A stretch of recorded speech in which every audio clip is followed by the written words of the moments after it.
we can start, and we shall start with experience points. Gustav van Hyck or Brian, are you buying anything? Can you actually buy anything? Because I don't remember how many points did you get? I actually have exactly 100 right now, so I'm going to look at my little flow chart real quick and see what I should take. Okay. Yeah, remember that both +1 to +10 to any trait and +1 to any skill, so to speak, always costs 100 unless you are trying to learn something from like other career. Then, well, first of all, we probably need to talk about this, but mostly, I always allow this. But then it usually costs about 200. I think there's even a rule for this in the rulebook, if I recall correctly. Yeah. Can I take surgery as a talent? Yeah, sure. Let's say that this was something that you've studied a bit before, and now you're ready. I have my father's notes and stuff, and I've been studying them. Yeah. You did surgery on the crabs in your balls. You specialize in smelly belly syndrome? Yeah, there you go. Yeah, exactly. You've been studying on Chris. Yeah, there you go. Okay, so you're buying surgery, Gustav. Johannes, what about you? What are you buying? I did not have 100. I had like 70 or some shit like so that. You are still keeping the points for now. And Chris, do you have 100? No. You're also keeping your points then. Very well. Okay, who's making notes today? Second time. I've already created the document. It's... I will be in just a second. I'm just trying to sure. finish up how much money we need to put on our sheets. So, let's see. So, Also a little bit from the staying at the inn. Sorry, what was that? Like, we were also down a little bit of money from staying at the inn. Yeah. Let me quickly check. Yeah, I think I already subtracted that from my character sheet, but I can go back. It's supposed to be, I don't know what we paid for food. For food, it's like 3 to 5 pennies per meal, so let's say that average 4 pennies. That was really cheap. Yeah, and for staying in the place, this is a slightly better inn, not very fancy, but it's not. You won't get your throat slit in the middle of the night. Let's just say. So I guess it would be 10 pennies per night. Okay, well here I've got it in the notes. So we spent so it's 5 pennies per person per night. Mm-hmm. Oh yeah. For the inn. So technically that would be times 7, right, for a week. 35. Yeah. Okay, and then That's almost 3 shillings. There's 20 pennies per shilling, is there not? I thought it was 12. No, there's 12 pennies per shilling. Okay, Yes. I fucked that up. Yeah. I got it. And 20 shillings per crown. Yes, that I have. God damn Yeah. it. I have too many windows open. I'm like, okay. Yes, 20 shillings per crown, 12 pennies per shilling. Okay, I need to recalculate Kree's winnings quickly. Hooray! Well, I don't know if it's really any better, but or do I? Well, actually, it would be. So it's 240 pennies per gold, so it would be 240. Yeah, the Muffin Warhammer is sometimes, I'm not even kidding, it's excessive. Oh, god damn it, now I have to do it again. Oh, by the way, so while Sean is doing this, you guys can check, I've included your place on the map, your staying place. The Shepherd's Want, as you can see, it's near the Street of 100 Taverns, which is also known as the Street of 1,000 Taverns. And the One-Eyed Miller is further to the north. I've also, marked the place on the City of Outdorf map. I'm, of course, not telling you how to play, how to do, but if you want, then we can play at least a few scenarios in Outdoor maybe before hitting the road, as they say. But it's up to you, of course, and I will adapt and improvise as usual. Yeah. So, Yeah, sorry. no worries. Okay, and then. Yeah, because let's see, Outdorf is here. Uberreich. Oh, they didn't even put Uberstreik on the big Empire map. There's Begenhafen, but not Uberstreik. Interesting.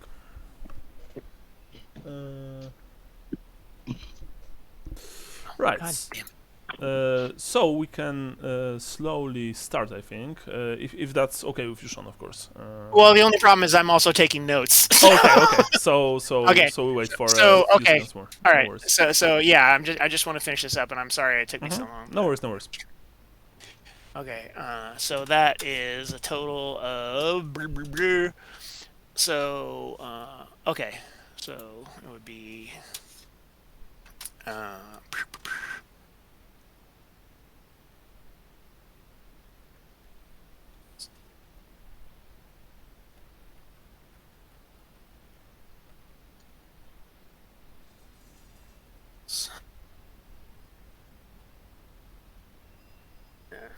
Okay. Jesus. Okay. All right. Let me just make sure. Oh.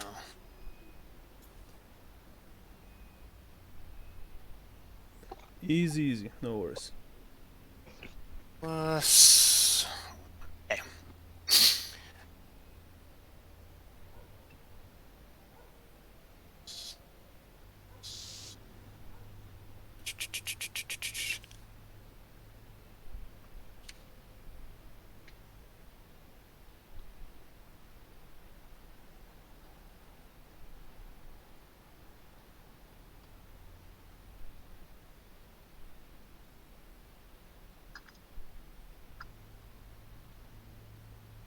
Well, while we're waiting here, does anyone play Total War Warhammer 3? I've played a bit of first, but in all honesty, I've got a bit bored. Okay. I don't know why. I mean, this is a perfect Warhammer game. It really is. But maybe it was at the time that I really was like bored with Warhammer Fantasy in general. I've played a bit of the Empire campaign, and I don't know. I think I've clocked like 10 plus hours into it, and then just stopped playing completely. I mean, it's a great game. So all three Total Wars, from what I've heard, are really solid. They're quite the game. On Wednesdays, we've been playing at 6 o'clock Eastern for like 4 hours for Warhammer Wednesdays. So if anyone has Total War 1, 2, and 3 Warhammer, you're welcome to join us. I'm playing Throt the Unclean, which is a Skaven. Skaven Warlord, yeah, Yeah. he's pretty sweet. My buddy Nakrash is playing Vlad von Karstein and Isabella. Mm-hmm. And then my other buddy is playing as Grimgore Ironhide. Yeah, one thing really cool about Total War games is that the guys who are making them really like put a lot of work into it lore-wise. They've took, for example, a lot from Warhammer Forge, the sadly no longer existing Forge World supplements for Warhammer Fantasy, which were really good, and it's a labor of love. So yeah. From what you said about the rights to the IP, it sounds like GW is just kind of milking their efforts at this point. Well, yeah. I mean, what at the end of March there should be those. There will be this huge Immortal Empires. Like you can play all 3 games on this. Well, on the world map. Just so you know. So it's awesome. And they, from what I've heard, they will also be unveiling Chaos Dwarfs. Chaos Dwarves. Really? Yeah. Yeah. No shit. and if they will go their former route, the Chaos Dwarfs will be from from Forge. So not the silly hat wearing Chaos Dwarfs from 4th and 5th edition, but the badass looking Chaos Dwarfs from the Tamurkhan campaign from like a decade ago, or even, if I recall correctly, even more than a decade now. So yes, Total War Warhammer, absolutely worth it. Play it if you have a chance. Warhammer Wednesdays. The look of the old school Chaos Dwarfs, I just think it needs like an update, like proportion wise. I think they're going for like ancient Mesopotamian kind of look. You know what I mean? Yeah, but the thing is that the aspects of this Mesopotamia style is still present in the newer Chaos Dwarfs. It's maybe not as not such big hats. Not such big hats, yeah, but it's still there. The problem is that, for example, with even old Chaos, like Chaos from 3rd and 4th edition, when I look at those miniatures and and the artwork, I still feel like intimidated by those guys. They still look like barbarians from the north, clad in Hellforged armor. But when I look at the Chaos Dwarfs with their silly huge noses and those stupid tusks coming from They're selling ice cream or something. yeah, they don't look menacing at all. They look just goofy and I mean, there a few miniatures are still good, like the Bull Centaur and Taurus, the flying bull. They are cool, but the infantry just looks like their hats are bigger than they are. I think everything needs the treatment that the Demon Smiths got from Forge World, where they actually look kind of scary. Like they look like dwarves that just got fucked up. Yeah, and they gradually turn into stone. Like the more powerful they get, so they can't even move after a while. Exactly. The demons, the Kadai, those burning armor, elemental stuff like that. They are awesome. Sean, Okay. You ready? So not taking into account how much we spent for food and lodging, just on the betting, Gustav, you are down 4 gold, but up 16 shillings. Take your victories where you can. Yeah. Cree, you are down 4 gold, but up 17 shillings and 2 pennies. Oh boy. And I am up a total of 3 gold crowns and 16 shillings. Of course. Let me get this cat off my lap and so I can actually record this. Okay. Hambert, move it. Come on. So let me... Of course, Halfling will always find a way. You said I'm down 4 gold. You're down 4 gold, but up 17 shillings and 2 pennies. Okay, cool. I have to open up my Rough night. It was a rough night. Yeah. bit, And then I'll try to figure out, and I'll put it in the chat later what we've spent on food and drink and whatnot. Yeah, remember that you are still going to get paid when you do do this thing for the owner of the miller, because he, if I recall, only paid you half up front. So there's still money in that. Well, but that's betting life for you. I mean, sometimes you win, sometimes you sadly lose. But you're up and you're down, and then sometimes you gotta use your ham hands to make some gold. Absolutely. Speaking of ham hands, last time we've entered the Eye of the Tiger section of the scenario, which, by the way, is called the Eye of the Tiger. And Cree began his training under the watchful eye of Gus. The Gus is the master of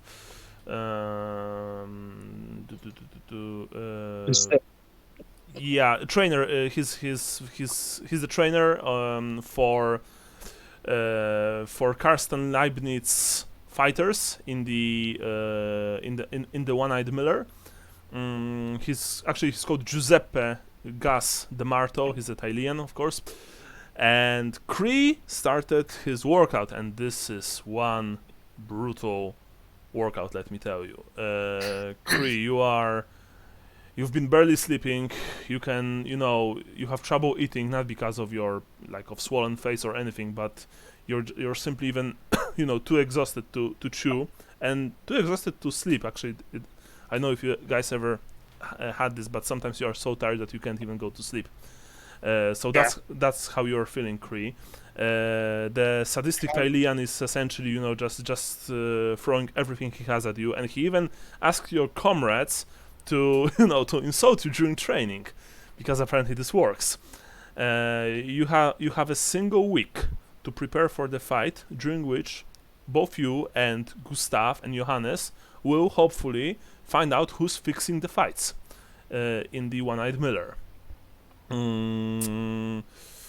So during this week, if I recall correctly, Johannes, you were speaking to the bookie, and you found something in the papers that didn't add up exactly. There were a few shillings missing here and there. Yes, I recognized creative accounting. Yes, very creative. I mean, and I called him out on it a little bit, but not. Yeah, it's just enough to make him pissed off at me, but not to. Well, he's very defensive about it. He's been very defensive about it, but he didn't lashed out at you or anything. Meanwhile, Gustav, if I recall correctly, you were except for tending to Kree after the fights, after his training, you were also speaking to Gus. Is that correct? Yeah. Yeah. And what were you asking him? I was trying to get some pointers. I'm trying to train with Kree. I'm all about physical fitness. So, I'm trying to learn new techniques to stay fit, stay on my feet. Okay, so let me ask you to roll a perception test or intelligence test plus 30%. If you pass, you'll be able to, for example, train easier in the future, buy some skills maybe with a small discount, stuff like that. Okay. Let's see, because I think you've passed plus 30%. I have a intelligence 33, so 63 would pass. Yeah, so without any problems. You see that Gus is, for all his merciless style of training, the man actually makes sure that Kree will be in a very good shape, and the training regime is set up in such a way that he for sure doesn't want him to get hurt. For example, a lot of trainers, they don't really care about their charges if they tear a muscle, or do something with their legs. They don't care because they can always get someone else. But Gus is making sure that Kree not only becomes a good fighter, but he does so in a relatively safe way, which I guess you can appreciate, being Shalayan and all. I'm perking up if someone in the gym gets hurt. Mm-hmm. Because I want to study, fighting injuries and stuff. Okay, so let's say that for this week, you've actually helped a few fighters in the underground cellar, with some bruises and boxer's knuckle and stuff. Yeah, stuff like that, and they were all actually grateful to you. Leibnitz was as well. Let me quickly check one thing. And he actually paid you 8 shillings for your help with his boxers. Yeah. It was actually almost at the end of the week. He approached you when you finished tending to one of the fighters, and he said that, I've seen what you were doing with the guys, and I appreciate it. Here's a small payment for your hard work, Herr Van Heck. And he handles you this small, leather purse with 8 silver shillings inside, which actually is quite a lot of money, honestly.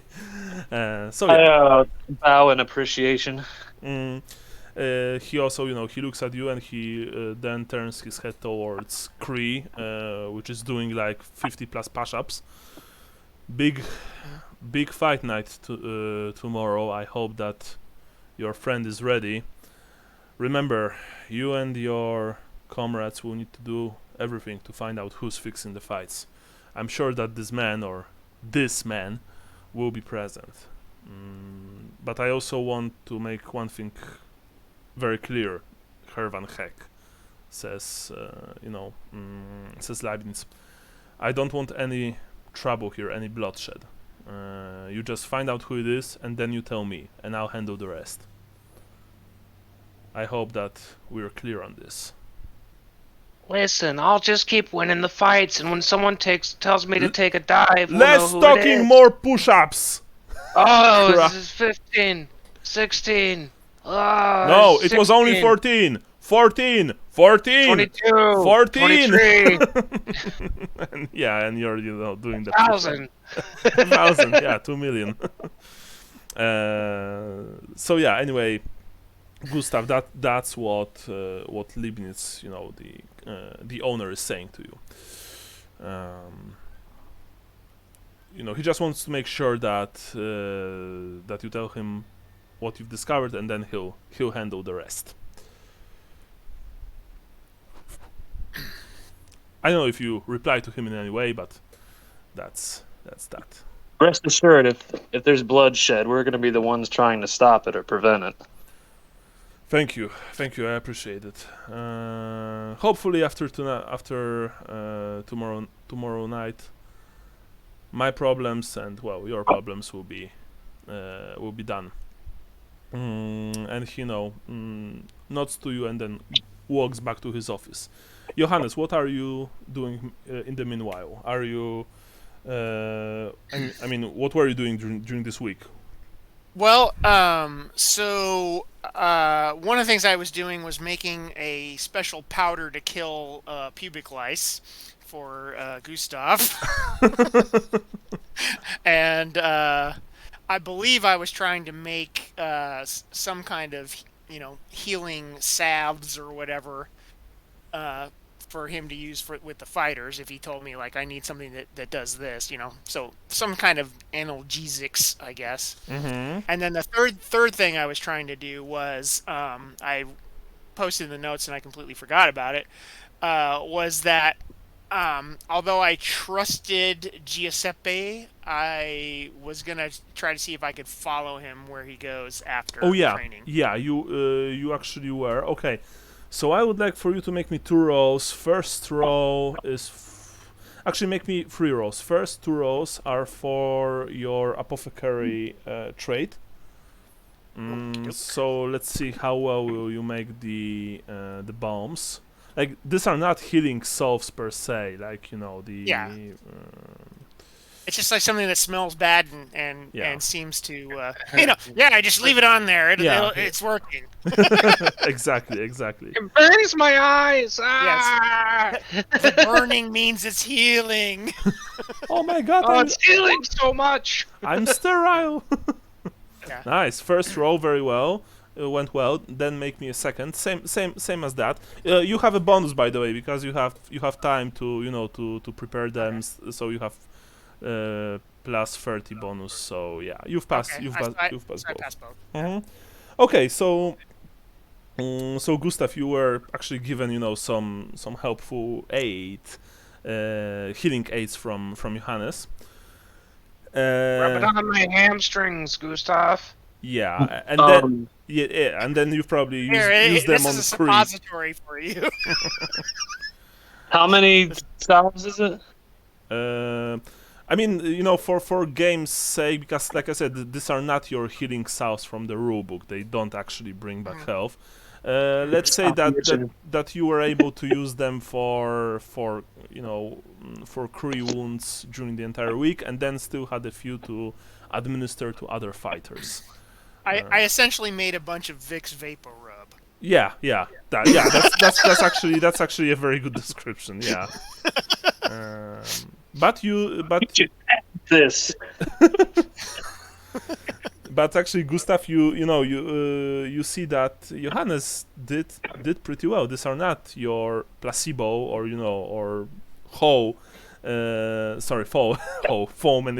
faux medicine. Yes.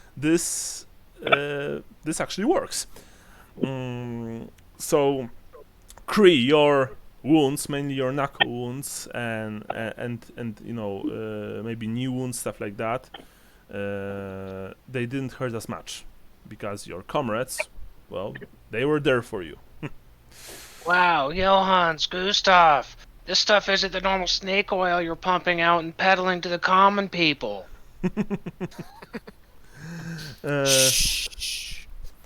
Okay. And the second thing, Johannes, one night you decided to follow Gustav to Gus to his place. Yes. You don't actually need to roll anything. It did took you quite a while to follow him because he lives actually in a better part of town, in a surprisingly roomy house. And when you've watched his very nice house from a distance, from behind the corner of some other house, you've seen that he had quite a few visitors actually. Mainly men, well dressed, but also looking, a bit on the rough side. Entering his house, greeting him in the entrance like they know him very well. The hugs and kisses on the cheek, stuff like that. And yeah, that was just a single night.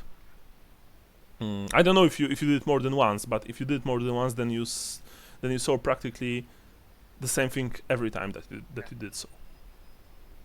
Okay, I'll just say I did it a couple of nights and saw the same thing. Yeah, so every time it was like that. Some of those people, visited him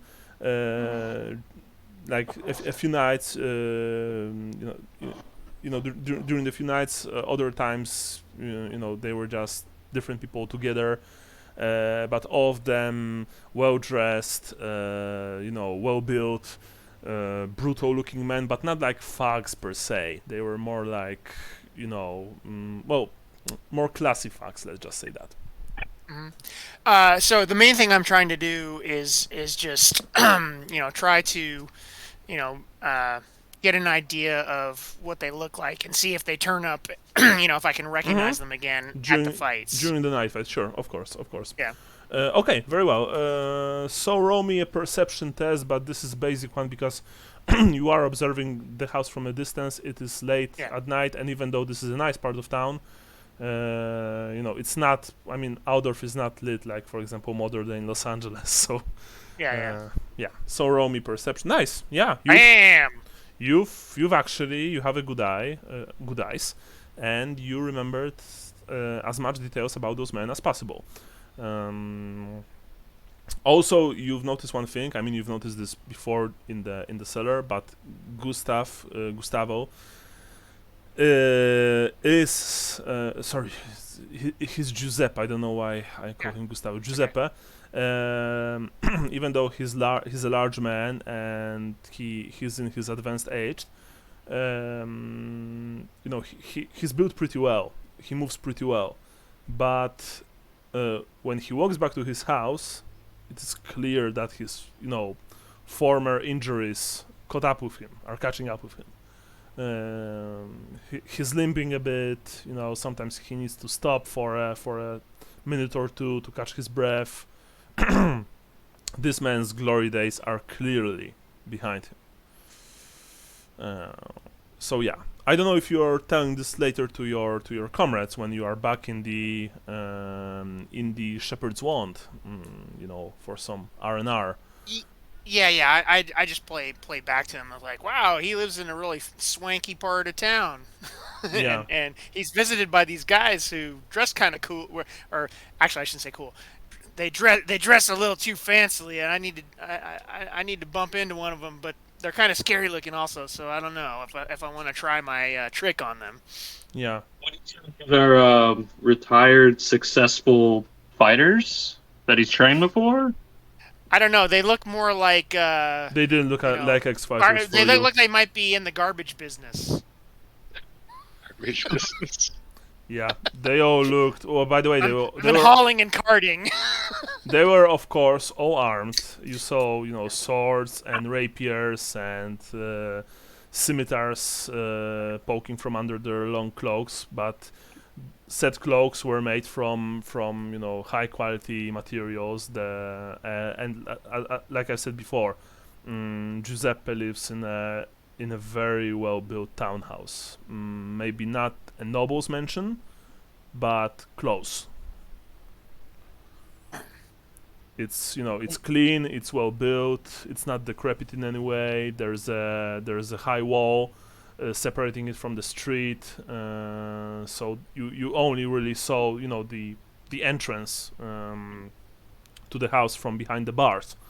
That's why, even though you rode really well for your perception, you only, I mean, you caught the essentials, the essentials that you need to spot them in the miller. Yeah. But you didn't saw any details. I wouldn't feel that's right okay. accusing the man just based on that information, but it's worth. No. It was just to I definitely am not going to accuse him of anything. It was, and I doubt that he himself is. I just wanted to make sure that if there's anybody that's, if there's any link to him whatsoever, or if somebody's trying to mess with him, I want to try to be able to spot those people in the fights. Yeah. Because we don't know who, we don't know who is placing the bets. Somebody made some money the other night, but It wasn't us. well, actually, it was me. I did. I made money. Well, That's because I always bet on the dwarf. The only thing my stepfather ever taught me. yeah. Oh, actually, sorry, Johannes, because I think I've called you halfling before. You're not halfling. I got mistaken by your avatar. You are human. My bad. I just look short in my Yeah, avatar. Michael will be playing halfling. My bad. Yes, it's perspective. It's It's perspective. Man. Anyway, finally, there's the final day of your training, and this is the hardest day. Giuseppe, just grinds you into dust, Cree. But when the day is finally done, and you are on shaking legs exiting the training grounds, you actually feel like you've accomplished something. Like you are stronger, faster. That your reflexes are better. I feel swole. Yes, you are hench. And now, as I've said before, since you finish your training, you will roll a toughness test.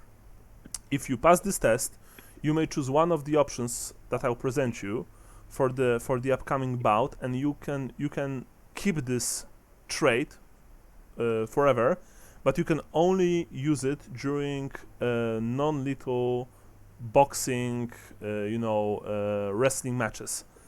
Though this trait won't work during normal Warhammer combat, for example, against goblins or cultists or bandits. It even says in the scenario that it is only for the art of ring fighting. So you can roll me toughness test. Let's just say with a bonus. I wanted to say because the training is hard, so you've passed. So now you have three options. First option is called Rope a Dope. Whenever the character is hit for wound damage in the fight, his next attack inflicts Strength Basic -3 damage instead of Strength Basic -4.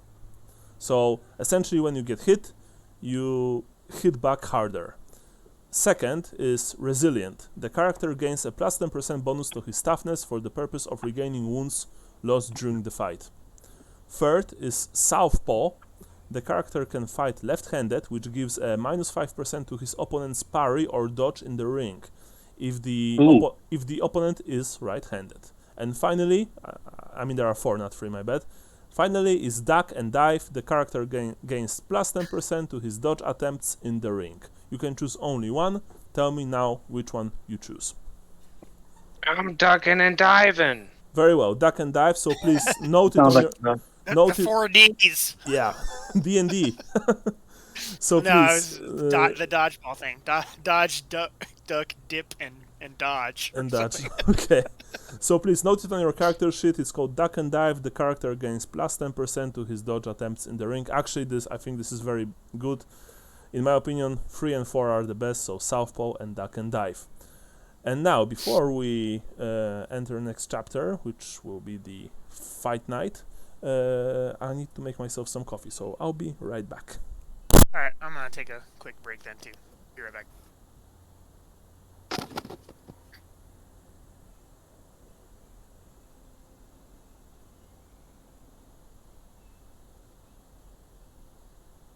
I think I'm gonna burn one.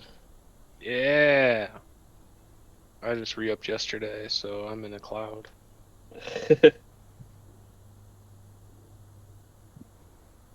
I've been playing this Doesn't it game feel like the called... first day of spring, like when you re-up? Feels like payday. Birds and shit. I've been playing this game called Space Engineers. I'm not sure if you're familiar with it. I think I saw. Is it on Xbox? Yeah, it's on Xbox. It just came out on Xbox. It's coming out on PlayStation soon, but it's been on PC since 2019. I think I've seen it in passing. I'm not sure what it is though. It's basically Minecraft in space. I've never played Minecraft, but this feels like Minecraft in space from a never played Minecraft experience. Are the graphics better at least? Oh yeah, graphics are really good. But I've been building orc ships like crazy. Like everyone else is like building like ships from Halo or Dark Eldar ships are popular. I saw some Chaos ships in Iconoclast the other day.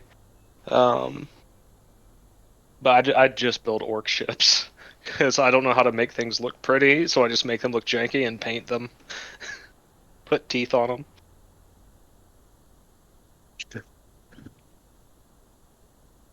Did you ever play that Deep Rock Galactic? I bought it. I haven't played it yet though. I think I even So- have it installed. The graphics are like sharp but like polygonal, you know. So it looks like if they remastered, you know, like GoldenEye or like Mario 64 type. But I mean, it looks all right for today. You know what I mean? But all the maps are like randomly generated, and it's like these tunnels and shit, and like you can tunnel through. I don't know. It's pretty cool. It's like the map is like changing, and you could like force things. Reminds you of Red Faction. Yeah, but it plays like Left 4 Dead. Or actually, I guess it plays like Team Deathmatch, where everybody has like a role. There's like a ranger type, and there's one guy who's like a miner, and he could just burrow through really quick, and like another guy's like a demolitions guy. But it's like dwarfy as fuck. It's like over the top dwarfy. The only dialogue in it, aside from the computer talking to you, like you're dwarfs, the only thing they say is "rock and stone." but they have like 100 different like sound clips for how they say it. Rock and stone. Yeah, I sent you a picture of one of the first orc ships I built. On Discord. Yeah. Yeah, get back out of here. It looks like Big Brawler's baby. That's what I see. I'll send it just directly to Brian. Oh, okay, no worries. Oh, I see it. The fuck, dude. It has a tongue that comes out and stabs you. Nice.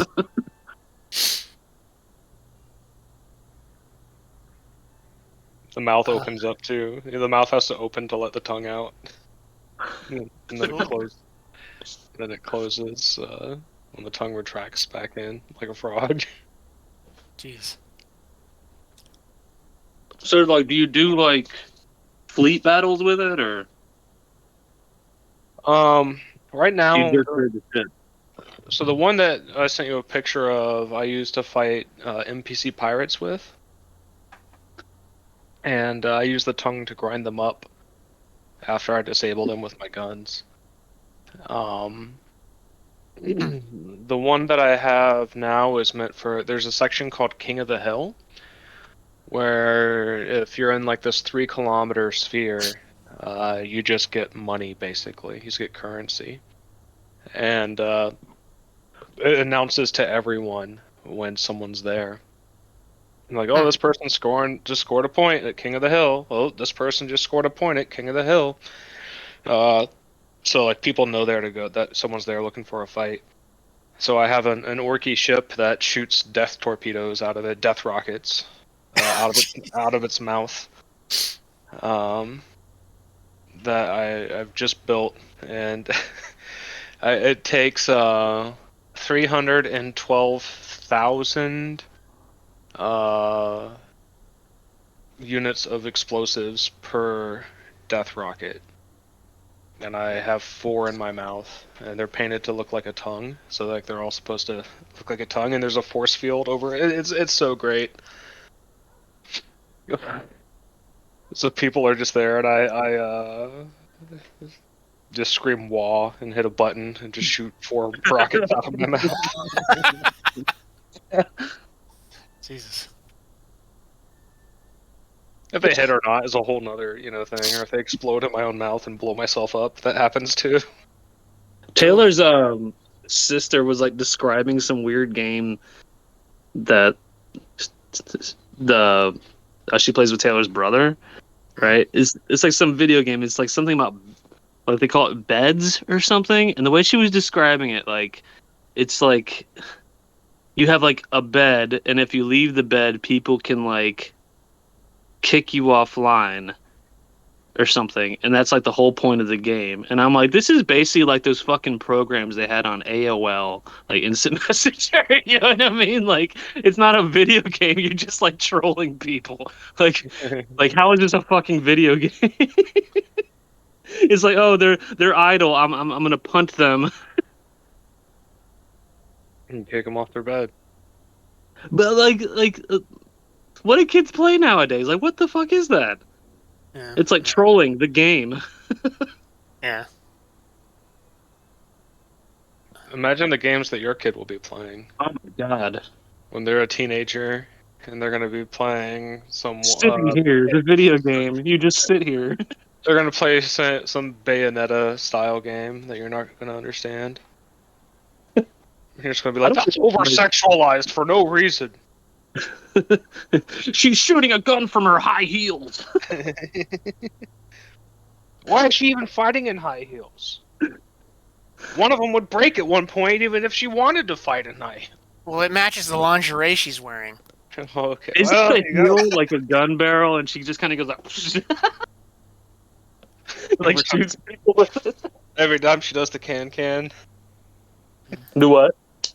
Every time she does the can.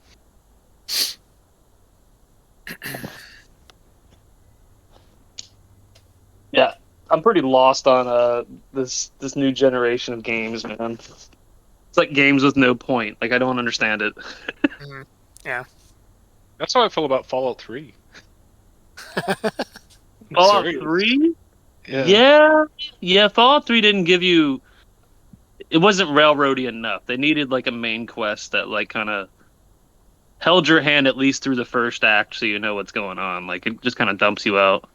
At 8 hours into Fallout 3, I was like, wow, game of the year, maybe the best game I've ever played. And at hour 20 at Fallout 3, I'm like, why am I even doing this? Why am I doing anything? Yeah. Fallout 4 is pretty good. Fallout 4, I think they did a much better job, like, telling you what you should be doing. Like, without another forcing game you to I've do bought it. but haven't played yet. I remember in Fallout 3, I'd walk out of the vault, I'd go to like Megaton, right? and I'd walk into the bar and accidentally steal like a battery off a table, and then everybody would try to kill me, and I'd kill all the quest givers, and I'd just sit there the rest of the fucking game, like not knowing what to do. Cool. It's like I killed the main quest giver. Like, what do I do now? I made a chick.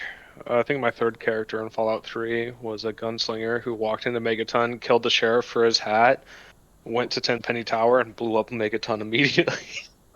Jesus. It's character 3. It's like, let's go! Fallout time! I think that character made like 4 hours. She just shot everything. I'm a mutie and they won't let me in this town. Yeah, they really did fix all the problems with 4. Like, looking back. Like, 4 feels a lot more like Skyrim, in my opinion.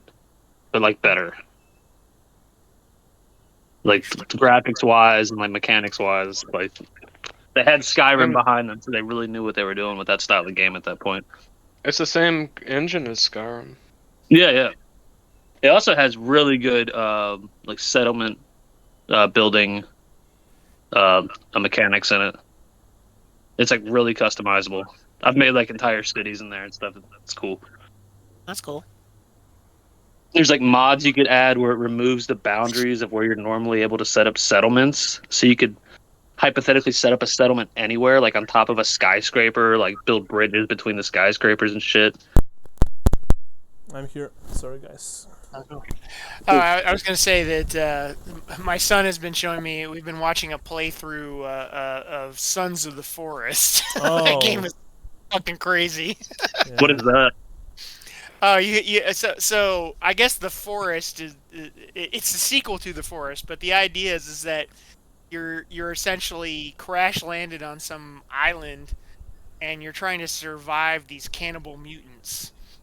And so, like, you know, essentially what you're supposed to do is you know, build yourself a shelter and, you know, fight these fuckers off while you're discovering what happened to these other people who disappeared on the island last, and that's why you were headed there in the first place, is because some rich people bought this island, went there, and then disappeared. Think about it like a lot more primitive version of the co-op of Fallout 3. I could But anyway, never it's get into those games, those survival games. I think I only have the Long Dark. I don't know if you guys know what this is. That's brutal, yeah. That's Yeah. brutal. Yeah. Like after the so-called quiet apocalypse, when some kind of aurora borealis like disabled every single electronic equipment on the planet, Oh. and you are stranded on Alaska in the middle of winter, so you know it's fighting against the cold, and of course, you know, there are also animals which actually get nuts when the aurora hits. They are like super feral, and they try to kill you. Cool. And yeah, but like I've seen a few playthroughs, but I could never really get into this. But I've heard that the Sons of the Forest is actually really good. Yeah, just the playthrough that we've been watching, it's a little buggy. So, like, you know, sometimes you know, it's like, hey, how did he just walk through a wall, you know, kind of thing. But you know, other than that, But not Cyberpunk 2077 levels of buggy. yeah, it's like, oh look, Flying like, my cars. dick's hanging out. Yeah. Flying cars, people doing T poses randomly for no reason. And the worst thing that that you can indeed have a dick up to your knees, but you never see it in game, which is real tragic. Well, yeah, what's You know? I spent all this time designing my character's dick. I mean, Age of Conan did the same thing. You know, you could have a huge schlong, but you also never saw it in game, so whatever. It'd be funny if you're like wearing some shorts in game. Well, that was Yeah, the thing, roll is that apparently there was a bug where, you know, there was a bug at one point where people were wearing clothes, but their dick was hanging out of their pants. Yeah, back, sure thing. I can't believe that. Well, yeah. They have that in Or a mod. Or a mod. And Conan Exiles, they had that. They were calling it Dick Warriors, the game initially. Sorry, not Age of Conan, but Conan Exiles. You are right, Brian. Yeah. Yeah, exactly. You could. It's Yeah. funny when you're like making a character, right? And like, do you know you like when you change a feature, it'll like the screen will flash and like it'll like change the feature on the character you're making, right? But like every time you do it, there's like a gust of wind hits the character. So when you're like changing his wiener, It blows in the breeze. Fantastic. you're making his wiener bigger, and it's like a gust of winds going by. Let me see a swing on that thing. I'll Okay. see how the wind hits it. Oh my Excuse god. me while I work this out. Yeah. Anyway, there's still one night. I mean, the night of the day in which Kree finished his training before the fight. And let's say that you are all sitting. It's late. You are all sitting in Shepherd's Wand. In the Shepherd's Wand, you've just finished your meal, which was actually, as are all the meals in this place really tasty, really really good.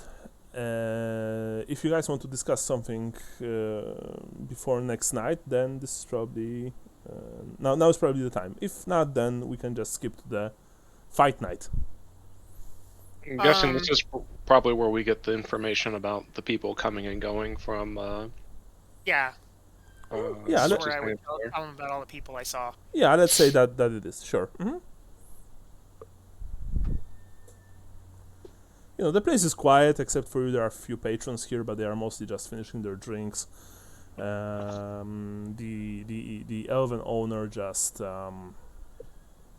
his Finron, which by the way has his character portrait in handouts. By the way, there are also other fighters' character portraits, as well as the owner, the bookie, and of course the trainer. Finron just looks around his place lazily, and while he's cleaning a fancy-looking mug. So, you guys want to discuss anything, or just are you preparing for the big day tomorrow? I'm beat.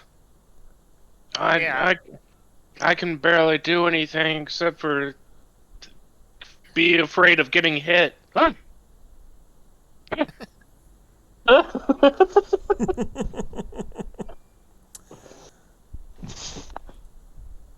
Alrighty. Yeah, I mean, other than just telling you to look out for really tough-looking guys in fancy clothes, I don't have much else to share. That counts me out. Mm-hmm. Maybe we should go have a look tonight Look where? at Giuseppe's place. Oh, okay. We could The do night that. before Well, the fight. I mean, something's gonna. maybe we let Kree stay here and get his beauty rest. Yeah, that sounds fun. Or you can come along and potentially get stabbed. Oh, gee, are you sure? Well, anything could happen. It is Altor. Yeah, I think it'll be all right on your own, but you can come if you don't want to hit the hay yet. I don't know. If anything could happen, then maybe my nose will go every time I tell a lie. Do what? What did you say? He's Pinocchio.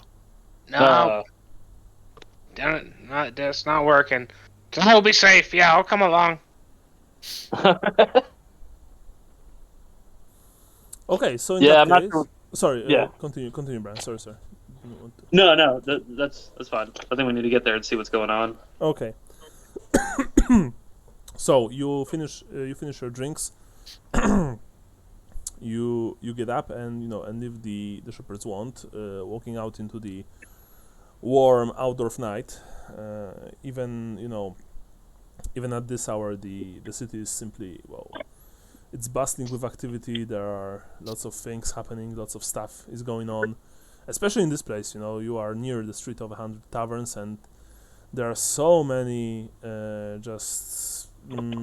people here. It's crazy. Some of them, of course, are already completely drunk. Others are are preparing to to get hammered, you make your way to the to Gus' house, which, by the way, if you take a look at the City of Aldorf map, it's somewhere here. You see the ping? Okay, yeah. Yeah, because number 5, as you can see on the map, it's mercantile area, and Gus has a nice looking house there. That's where we are heading. It's also a bit of a walk. You are passing Königsplatz, making your way to the nicer part of of the city. And even though Aldorf, of course, has its share of dangers, it's not exactly a super safe place to live in. At least in some parts. Tonight it's fairly safe. It's fairly easy, it seems, fortunately. But we shall. I need to roll now, just for funsies.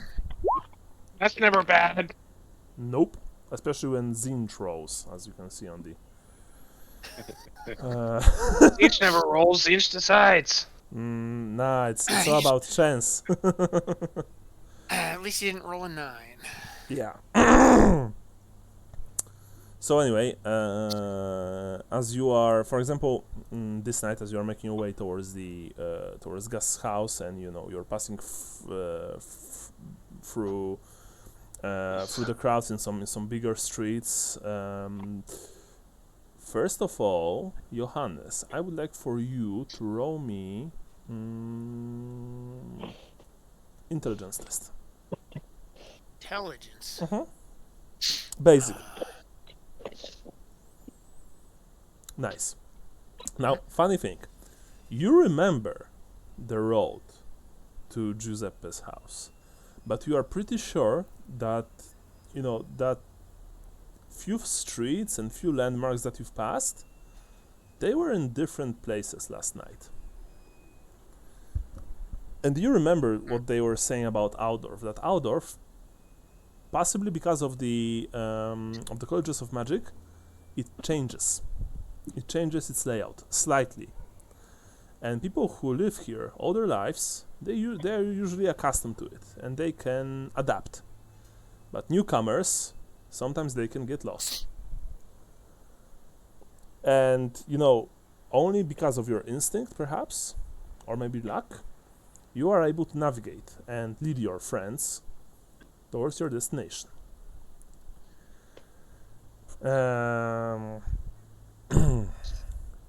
There are, of course, marketplaces in Aldorf, designated marketplaces. And this is a city in the old world, probably one of the few cities, maybe except Marienburg and some of the city nation states of Thalia, in which you can buy practically everything you want, even from such faraway lands as Araby and the fabled kingdoms to the east. But also there are a lot of stalls, a lot of small market stalls here and there, usually at the side of the road or on the corners of the streets. And you are passing just one such a place, such a stall.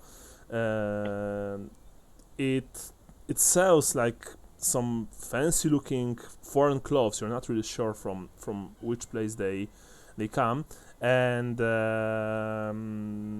you see that the seller, the owner of this stall, a man with a dusky skin, dressed in white colorful robes, is arguing very loudly with someone who is clearly his fellow nationman, with equally dark skin and a luxurious looking dark bird. They are, well, it looks maybe like not not like they're fighting, but they are very loudly discussing price for some roll of expensive and luxurious looking fabric. This is just one of the rare sights that you can see in Altdorf almost every day, actually. Eventually, you, after a good hour's walk, by the way, if not more, because Altdorf is huge, you reach the place. The street on which Giuseppe lives, sorry, is wide, fairly well lit and clean. You've already passed a few patrols of Altdorf Watch. Your typical patrol usually consists of 4 men, armored in breastplates and armed with halberds or spears. The sergeant who's leading them usually has some sort of firearm at his side. And this place looks fairly safe. It looks, well kept, well taken care of. You see the house. It's 2 stories high. It is, separated from the street by a relatively high wall of white stone with vines at the top. From the chimney, there goes, there's smoke emerging, and even from where you are standing, the wind blows in such a way that you can smell the cooking, and it smells good. It smells foreign, like out of game, something like, with lots of tomatoes and stuff like that. So you can imagine this, but it smells good. And there are sounds of, merrymaking coming from the inside. What kind of merrymaking? No, like kind of merrymaking, like people eating and drinking and laughing, not shagging each other, if that's what you're asking. But maybe this is also happening inside. You don't know. You would have to check yourself, honestly. So, you are observing the place. Or maybe I have to get my peeping glasses. Oh, there are a few. There is a single horse-drawn cart standing outside near the entrance. Is there anyone near it? You can roll me perception if you want. Okay. I had an opportunity to take perception as a skill earlier, and I kind of regret it now. So you roll for half only, sadly. But perception you can learn anytime. You don't. I have intelligence of 33, so. Yeah, so sadly, no. No, you don't see anyone from the point where you're standing. I do actually have perception. I will also check. Please do. Oh, but You I also failed. don't see anyone. Cree, maybe you want to try? Let me take a look here. Do I have perception? I'm suave. Yeah. This helps. Perception will be a skill, I think. Yeah. Yeah, it's a it's a skill Yeah, it's in based the- on intelligence. It's still I don't have perception. Yeah. You can still take a perception test. How'd I do? Yes, bad. if you, like I said before, if you don't have a basic skill, you can test it. You just roll on half, round it down. You always round down in Warhammer, by the way, especially when it's for your benefits. Sadly, I was gonna say it probably did have it automatically for him because his stat is 18. I'm pretty sure that his intelligence is higher than 18. Okay, yeah.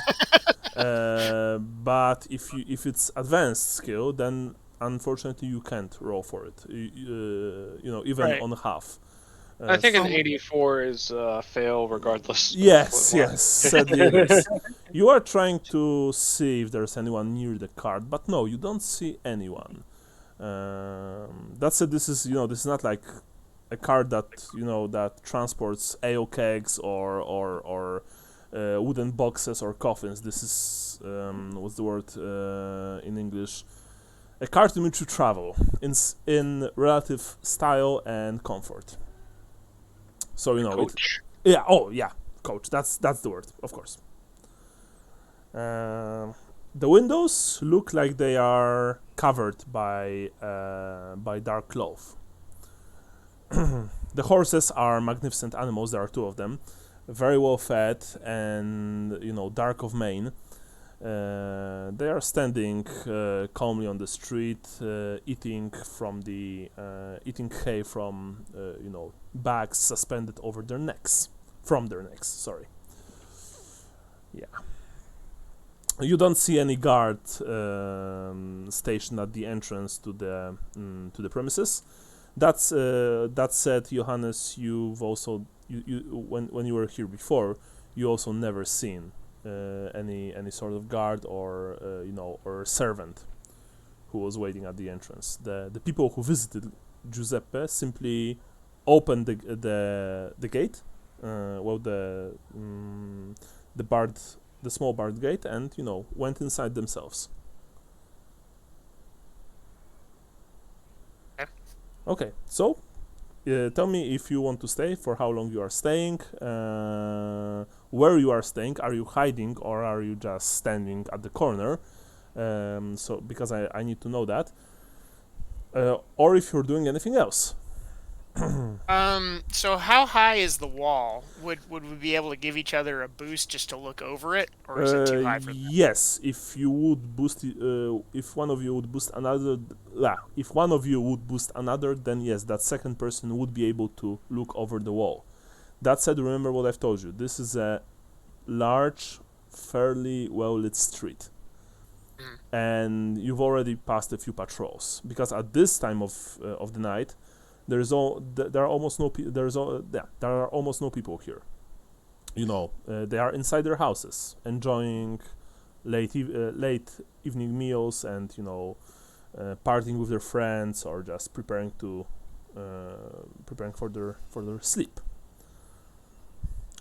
Hey guys, what? You can you can of course enter one of the side streets which connects to the wall and take a look from there, but you won't be able to see the front of the house, only the side of the house. Okay. What I suggest, fellas, is that we sort of, just nonchalantly walk past the front gate and see, if we can see anything inside, if we can see any markings or anything on this coach, and then go to a side street and see if we can see anything over the wall on the side. That's what I suggest. That sounds good to me. Maybe just one of us walks past the front gate then. I mean, we need two people to look over the wall on the side streets, but... Okay, well, do you want me to walk past the gate and you and Kree go to the side? Sure.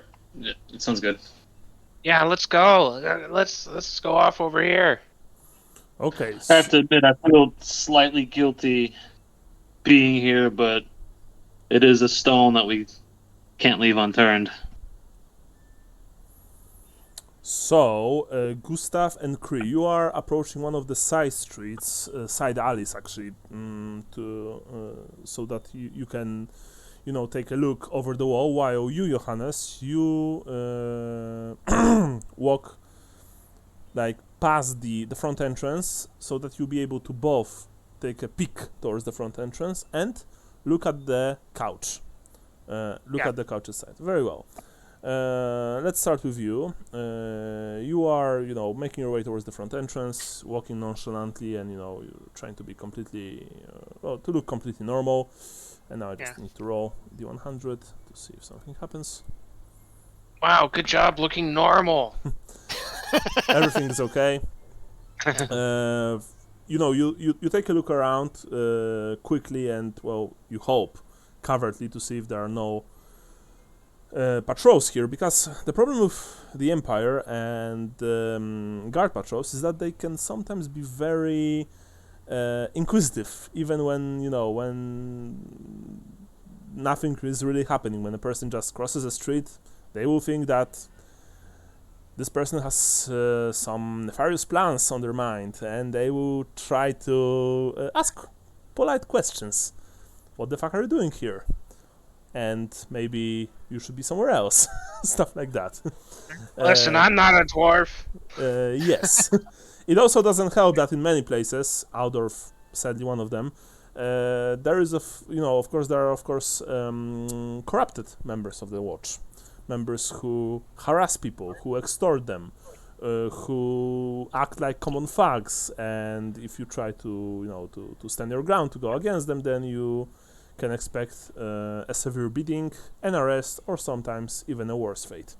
By the way, just so you guys know. Remember, you can never elicit a bribe. You have to imply it. No, it is not bribe. I'm sorry, it is a donation to the fund of widows and orphans for the watch. Yeah. Yes. No bribes here. And for even suggesting that that there's a bribery going on, well, let's just say it wouldn't There's a end fee. well. Says, can I buy a ticket to the City Watch ball? Yeah. Your donation to the softball team. Yeah. City Watch lottery. Yeah. Yeah. I'm not buying any tickets to the cops' balls because I have a sense of smell. You walk towards the entrance, and when you cross the street and you're walking forward, you see the front of the coach, and now you see actually that on the other side there is indeed a man leaning against the coach. He is dressed in a livery. Even from this distance, you can see that this man is well fed. He's probably he can take care of himself. Of course, you see a short sword at his hip. You're not seeing any details regarding the tabard and the coat of arms on the side of the coach yet, but you approach him. Again, let me quickly roll this time for something a bit else. The man actually, he sees you at the very last moment when you are almost on him. When you are passing the entrance to Gus's house, you take a quick look to the left, and you see that indeed at the ground floor, not the first floor but the ground floor, probably a party is going on. The lights are coming. The lights are on, and even though you can't see the details, you think that there are many people in what looks like a dining room, perhaps enjoying their time. You haven't seen the huge frame of Gus, but from your quick calculation, there are at least 8, maybe 10 people. But then you've walked past, and the man is a bit startled. He looks at you because, like I said, he didn't notice you until the very end. Oh, watch out where you're going, man! You startled me. What sorry, are you, man. What are you doing here? I'm coming from a party and I lost my way. I'm trying to get back to Königsplatz. Königsplatz, eh? Well, it's in the completely different direction. You need to go there, and he basically tells you where to go. He's a bit irritated, maybe not even at you per se, but at the fact that you've surprised him. You can also see from up close that this man seen some combat. He has scars on his face. He's sort of a valet, a servant, but a servant who can fight. So maybe a mix of a bodyguard and a servant.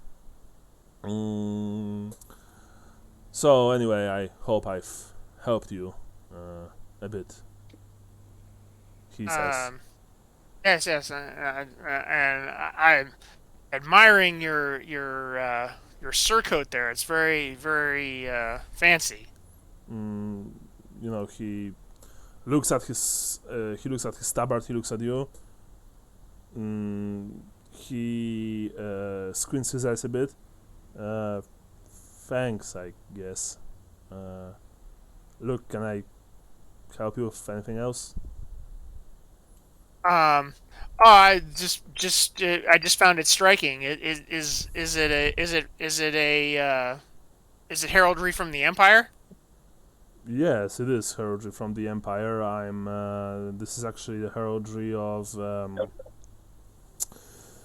of Axis and Polearms Guild, and you indeed see that the heraldry. I mean, it's pretty fancy, and he is standing in a dark place, so you're not seeing the details.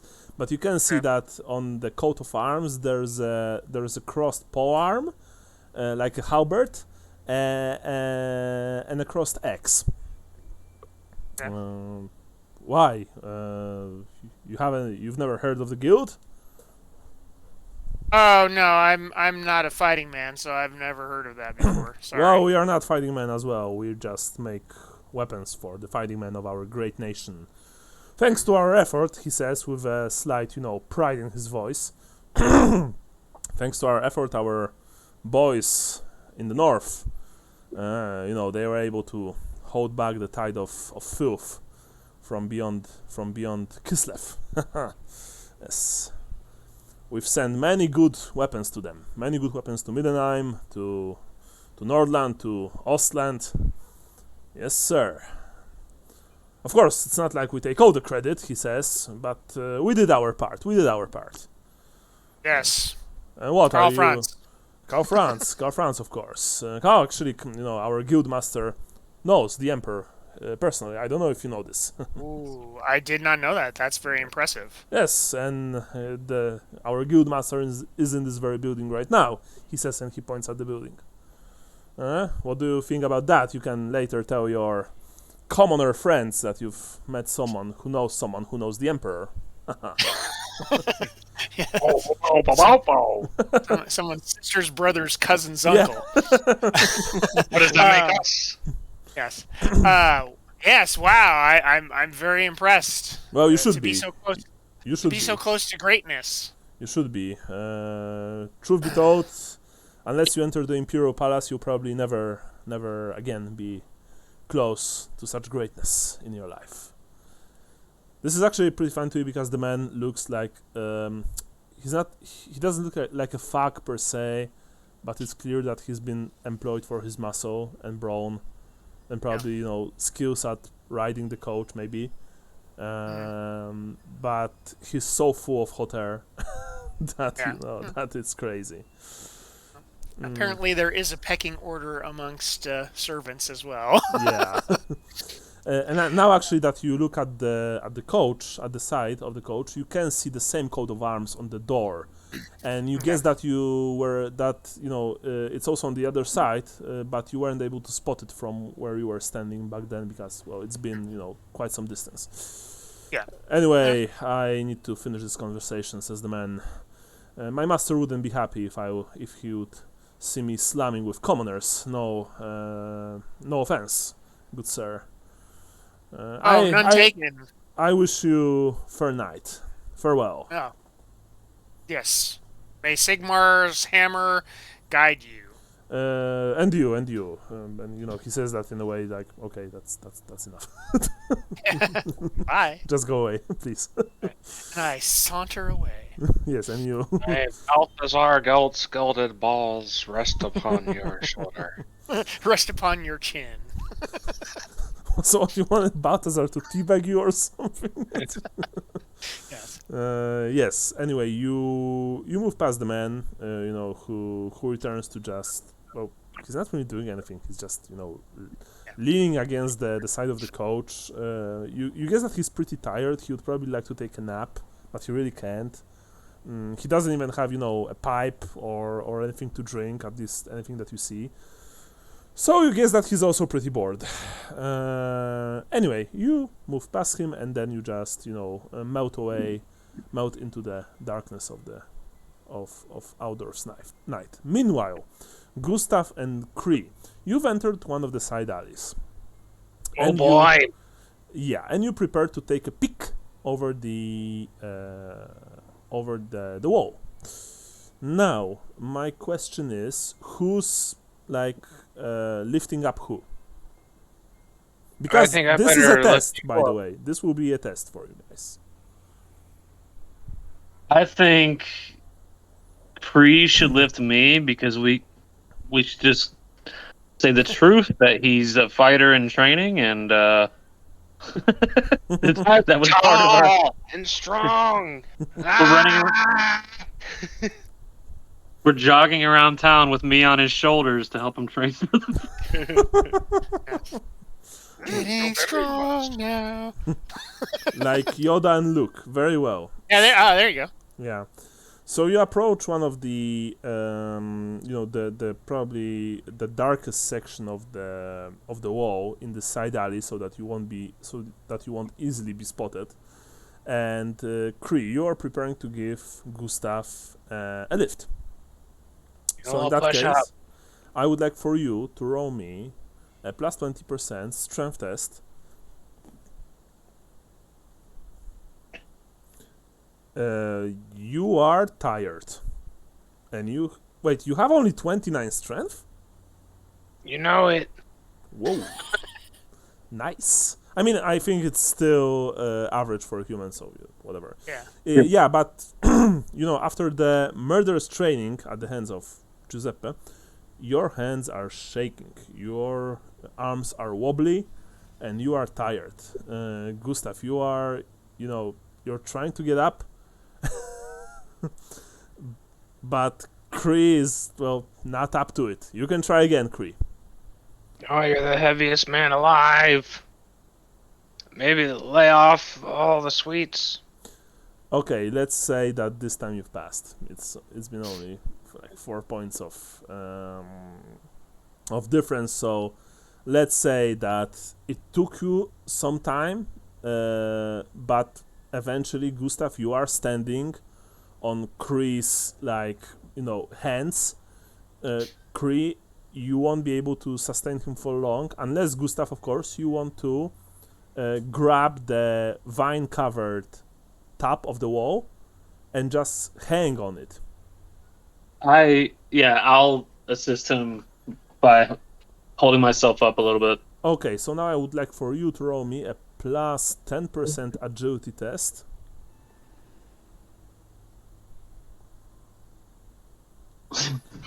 You can reroll that if you wish. Yeah, I'll give the luck. Okay. So I got 2 left. Very well, very well.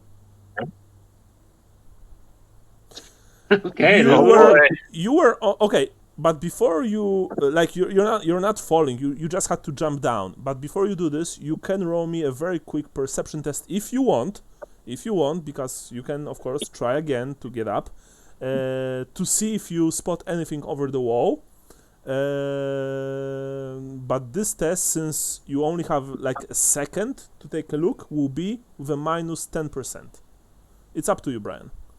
I'll try it now. Yeah. Okay. We can always try it again. Sure. Minus 10 on your half, on your half intelligence. Yeah. It's minus 10. That's a fail. Yeah. And it's half. You were only able to see parts of the estate. Like you think that you're a bit closer now, so you think that the house is mainly built from bricks, not wood. So already that means that it's expensive. And that there's really no garden inside, just a sort of a grassy sidewalk. But then you simply had to jump down because Kree's arms gave up. And now I need to roll again the 100. Okay, nice. That's actually a good roll for you. Both of you also nervously look to the sides of the alley to see if there are no patrols coming your way, because you know that if they would spot you, and I want to make this very clear, if they would spot you doing the peeking over the wall, it would be very hard to convince them that you're not doing anything wrong.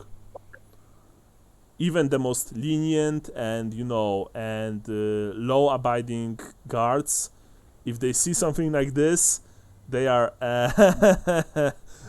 what are you doing, boys? But for now, there are no guards inside.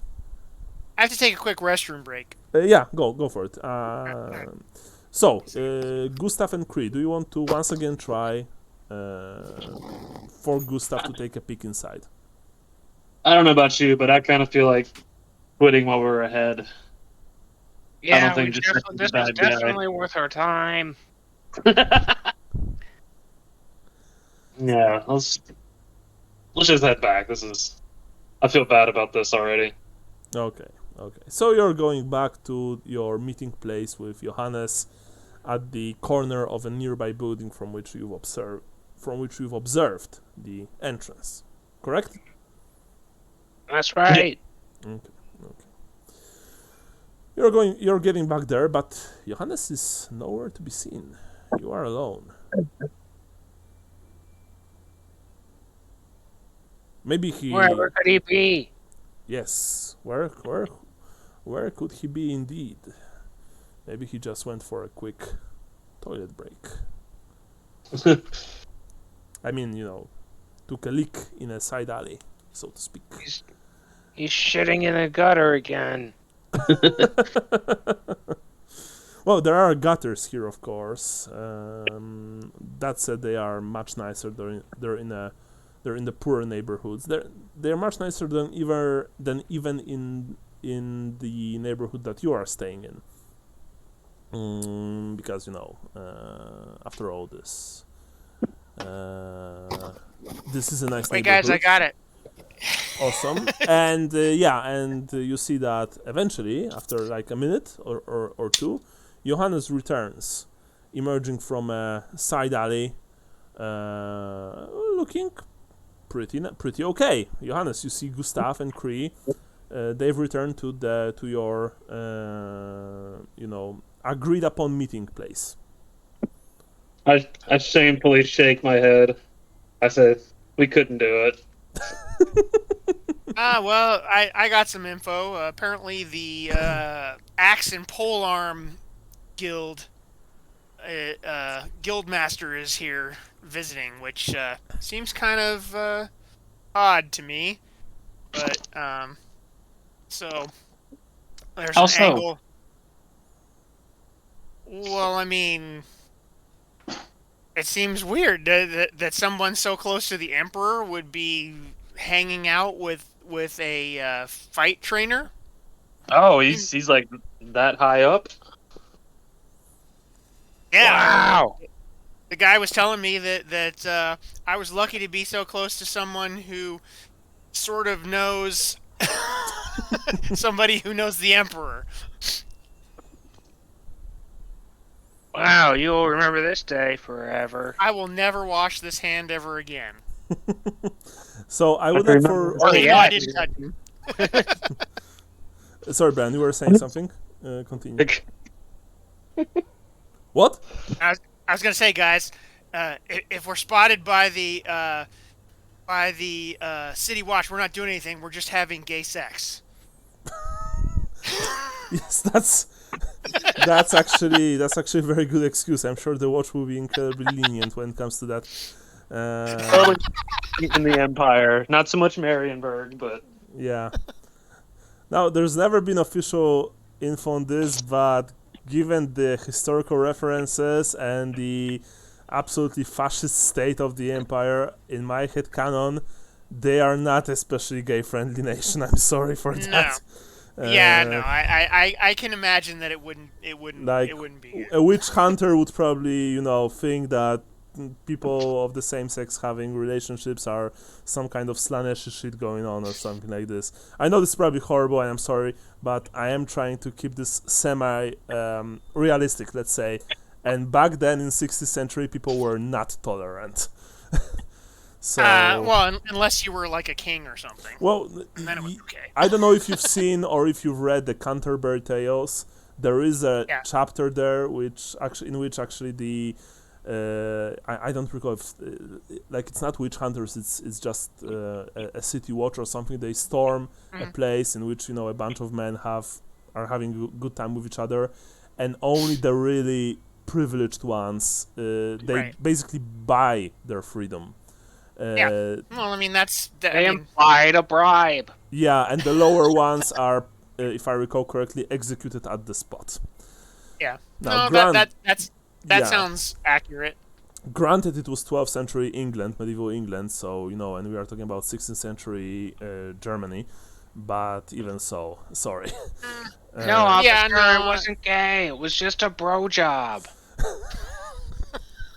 But I would like for all of you to roll me a common knowledge empire. None of you are from Outdoor, if I recall correctly, right? No, I actually don't have that, so I gotta roll in half. You roll in half. Those of you who have Common Knowledge Empire roll minus 10%, by the way, because this is a very specific roll. Ooh. Hey, baby. Okay. Oh, I fail. Johannes rolled 45. Okay, and let's see. I apparently do not remember all the statutes. Yeah. Oh, by the way, you don't have to worry about botches in this case because they wouldn't count. Okay. So, Johannes and Gustav, you sadly don't really know anything about this guild.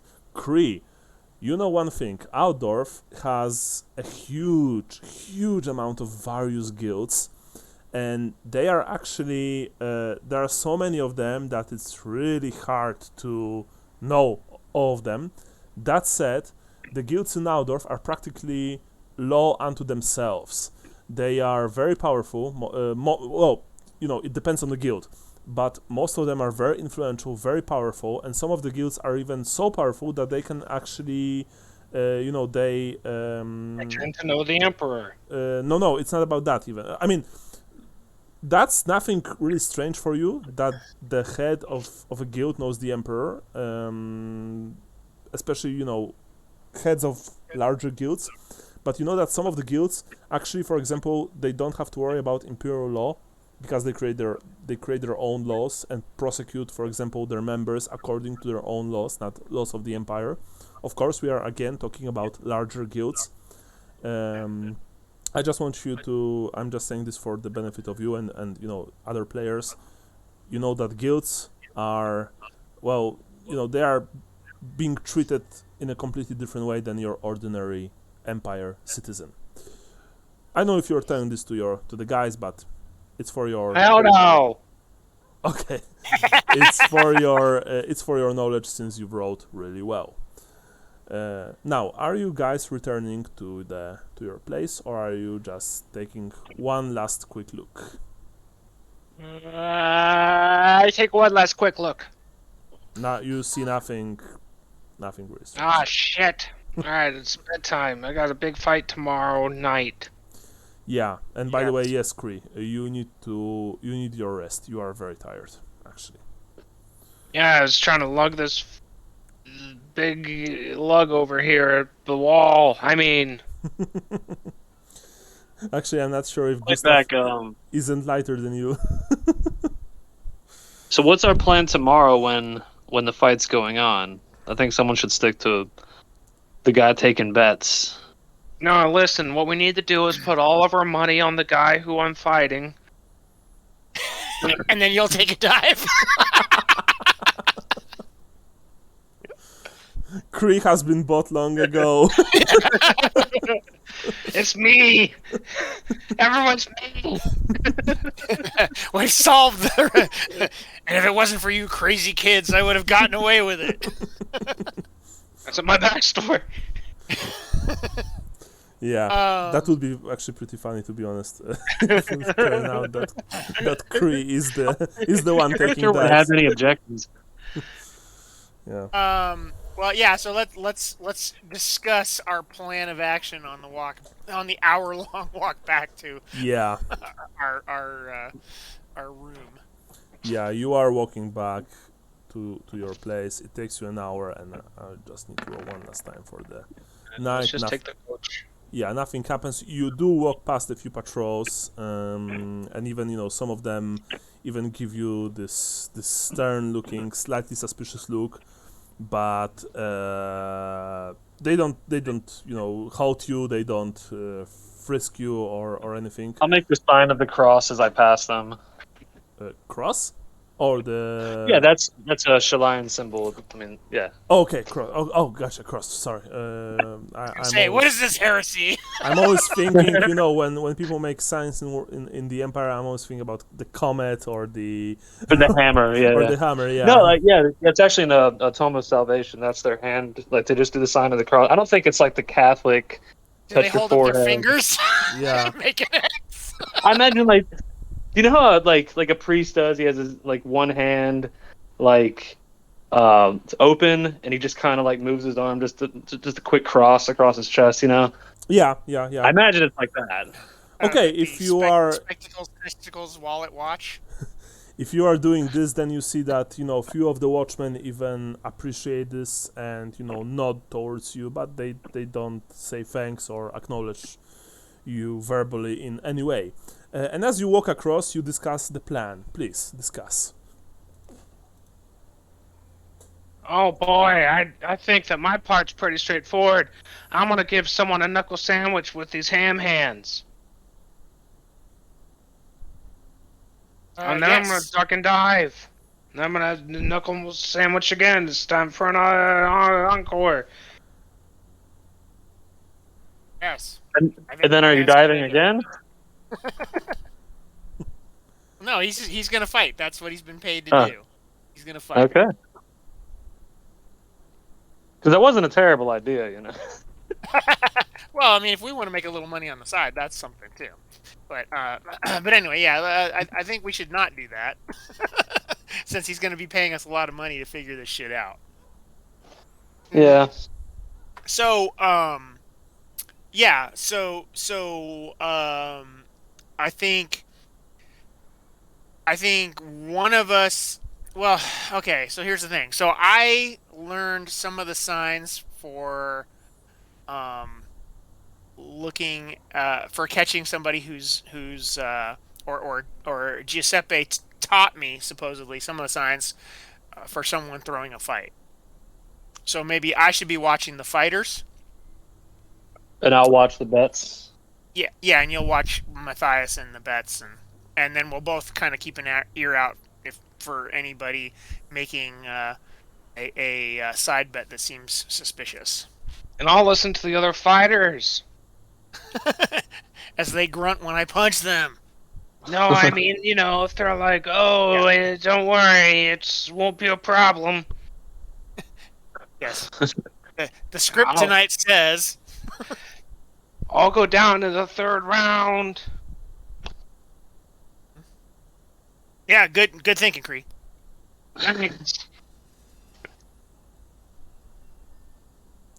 Okay, sounds like we have a strategy for this.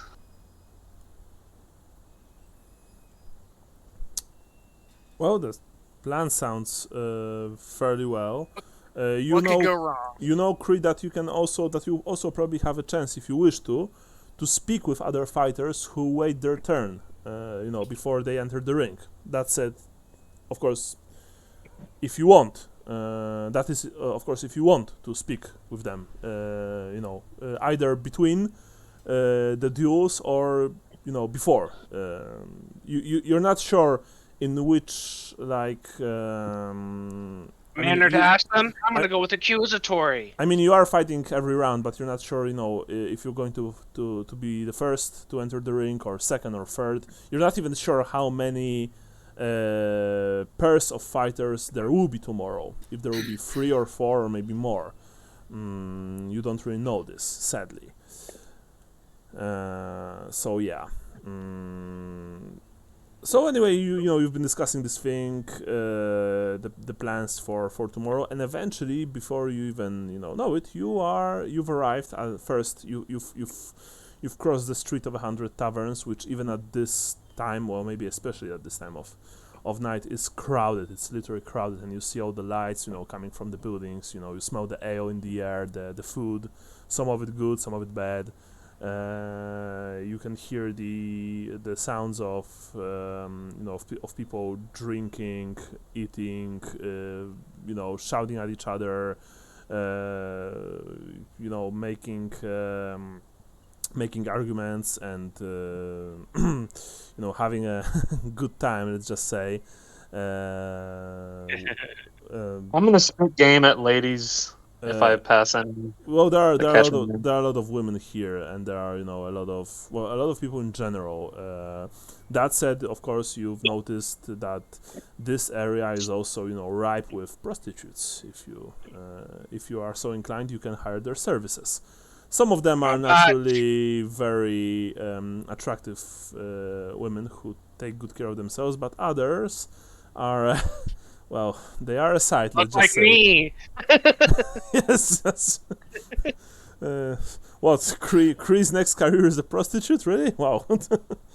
Mm, I want to find one that's easy on the eyes and easy on the coin purse. very well. You can roll me either perception or do you have the... What's the skill? Because I'm thinking World of Darkness now and Streetwise.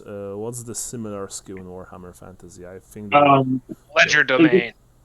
Streetwise, I think, right? That sounds right. you have Streetwise. If you have Streetwise, No, I okay. see fighting. I was gonna say Streetwise must be an advanced skill. It's 'cause a I don't talent, I think. Yeah. Oh, it's talent. Yeah. Yeah. So you can I don't roll have- me plus 10% perception test since you have a good eye for spotting attractive women. Whoa. Oh, Whoa, yeah. I'll catch up with you guys later. Yeah. You've I found the one with the biggest bulbs. You've noticed a very attractive-looking lady of the night with long blonde hair, ample bosom and thin waist. She also spotted you, and she gave you the wink, wink. If you want to, use her services, then first of all, she's a bit on the expensive side. A single silver for night. But you'll be very satisfied, and you won't even have to roll on the to see if you've caught anything. The disease table. Yeah. Don't Unless you do want it. to. You're a gentleman. You're a young gentleman. I'm absolutely gonna do this. But I want to. We're telling your wife, by the way. He's having sex with prostitutes in our game. When we're having our post-coitus cigarettes or whatever, right? I want to say, I'll pay you for a week if you just work tomorrow night too, and that's it. She's like, she looks at you. Her name is Marla, by the way. So you can. Marla, okay. Yeah. I'm Gustav. Nice to meet you, she says, now that we are properly acquainted. And, she playfully put out her hand to shake yours. The hand that's been shaking something else the entire night, if I have to be completely honest.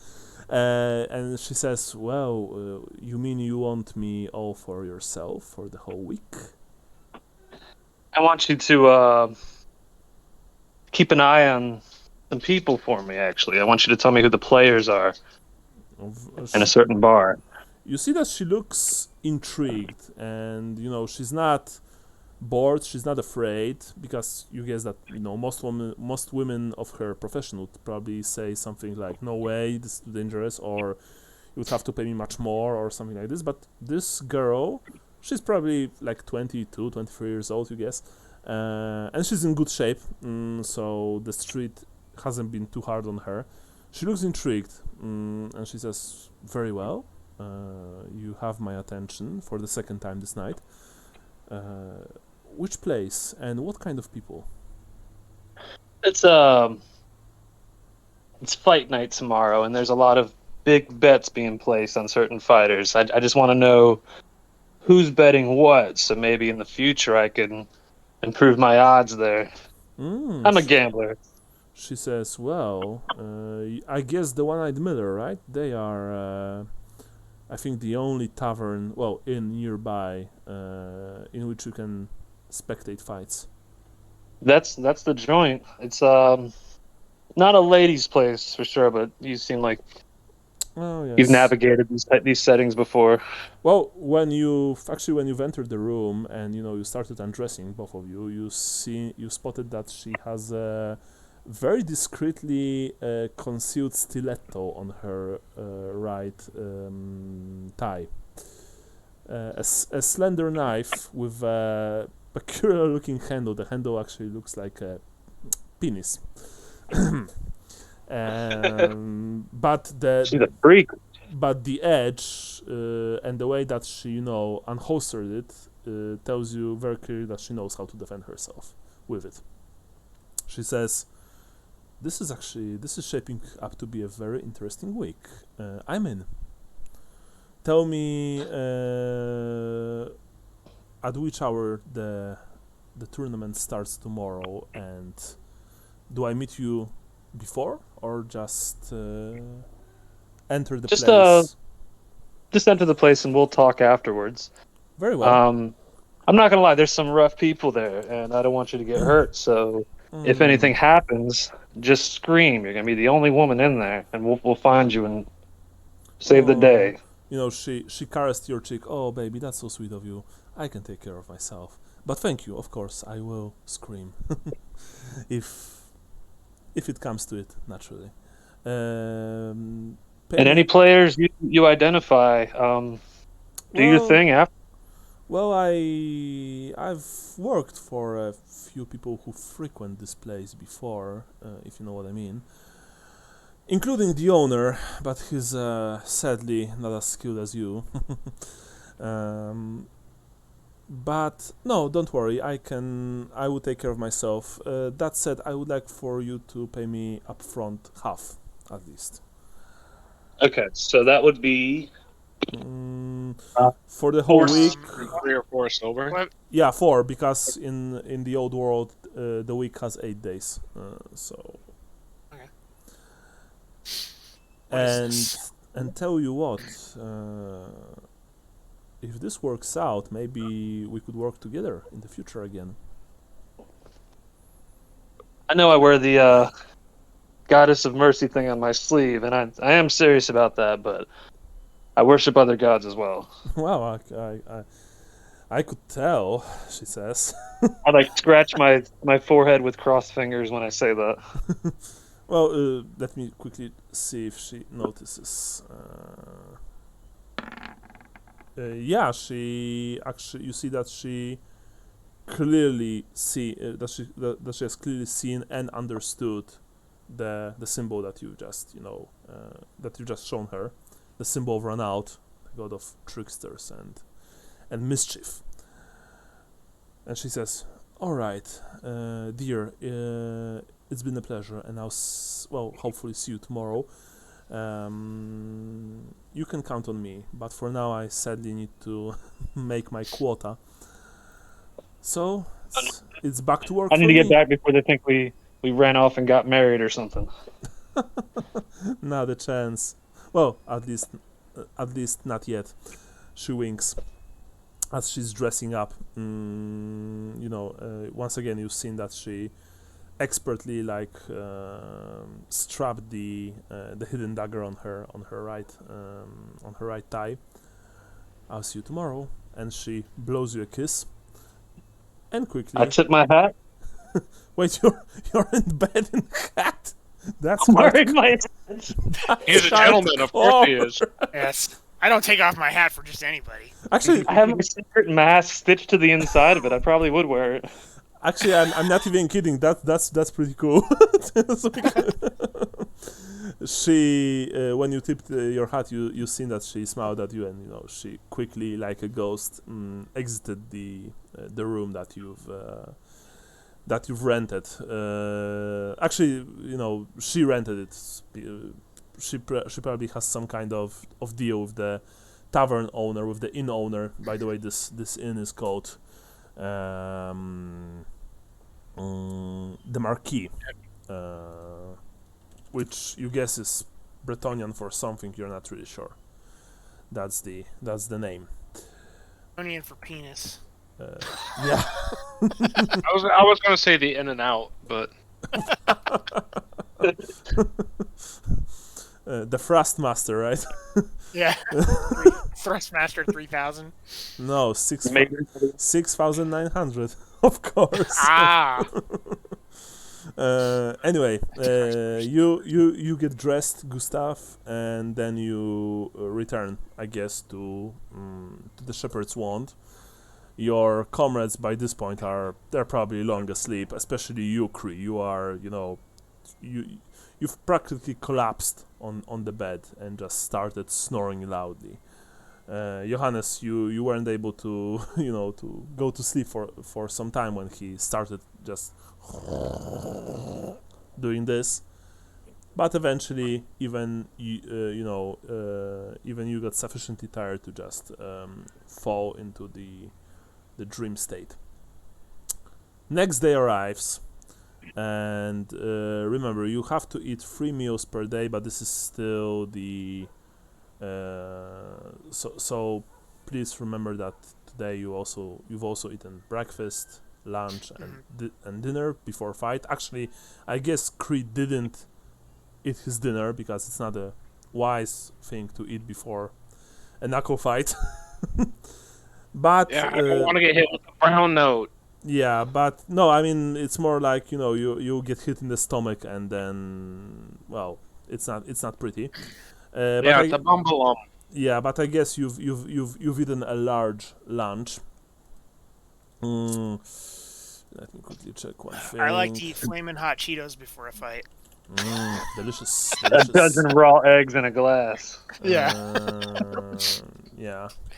That was actually funny. One time doing kids track, there was a kid who started hurling on the side of the track from the workout, and I was like, "What did you eat before you came here?" He's like, "Cheetos." I'm like, Jesus Christ!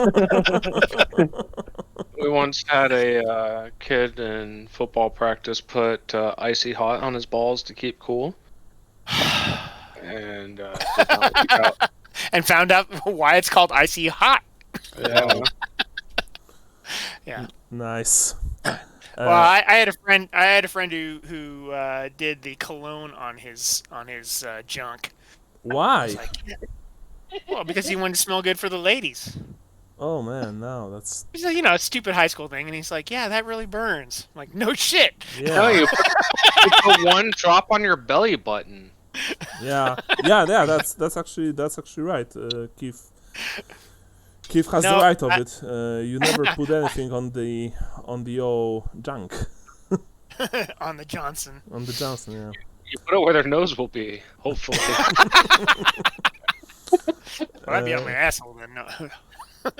Okay, let me quickly check one thing. You've the dinner actually, for Johannes and for Gustav, the dinner consisted of, before the fight, of pork sausage with boiled onions, and Cree for your lunch, your large lunch.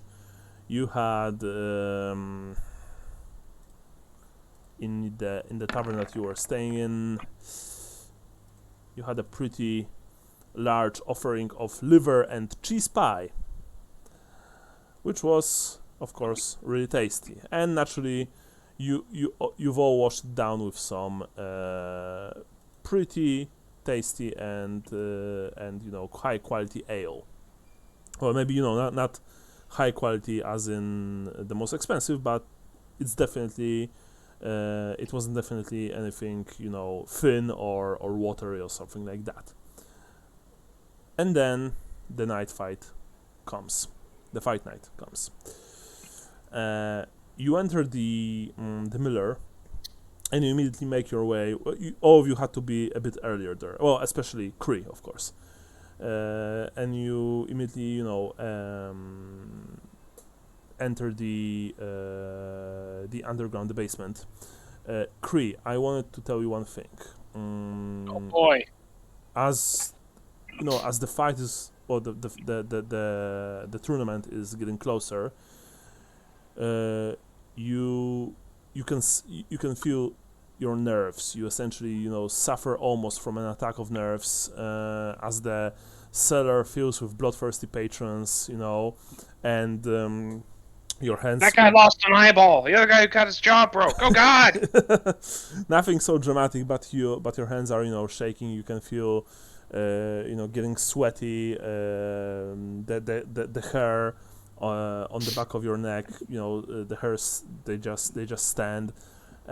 Meanwhile, Johannes and Gustav, as you are mingling with the crowd of people who are just flooding into the cellar, there are so many of them. You feel that your paranoia grows as the crowd jostles and bumps into you, because one of those people, or maybe few of those people, are the ones responsible for fixing fights. You don't know who they are yet, but you are sure that they are here. that the culprits are here. And just a reminder, or I'm not sure if I've mentioned this in our first session, these fights are technically illegal. The masters of the city, the watch, they don't really look kindly on this kind of fights because, well, all able-bodied men are still required, even though the war is over. Technically, they are still required to be on a standby. They can be sent north at any time. New draftees, new recruits, and when you have those people just fighting each other and potentially breaking each other's arms and noses and legs, a soldier with a broken leg is no good, is of no use. So there's also this element of actually doing something not entirely legal here. But Brian, roll me perception to look for Marla if you wish. Okay. If I see her, I want to be subtle. I don't want to be like, hey. Sure, you have minus 20% because even though, by the way, it's already clear to you that she would not be the only woman here, because there are a few women who are accompanying their men who came here to watch the fight, but they are mostly like hangers-on, women who are just here because, well, they've been dragged by their spouses, by the men. Some of them look bored, some of them look pretty excited actually. Some of them look like they are exactly in the same business as Marla, and they've been hired to appear at the shoulder of their handsome patrons. You eventually spot Marla. She's in the crowd. She's actually been dressed completely different than when you've seen her last night. Now she looks more tomboyish, so to speak. She has trousers instead of a long skirt and a doublet and a doublet, more fit for a man. Her long blonde hair are pinned up high. And she looks, well, completely different than last night. And did she spot you? Now I wonder. Let's see. You don't think that she noticed you? Just so you know. Yeah.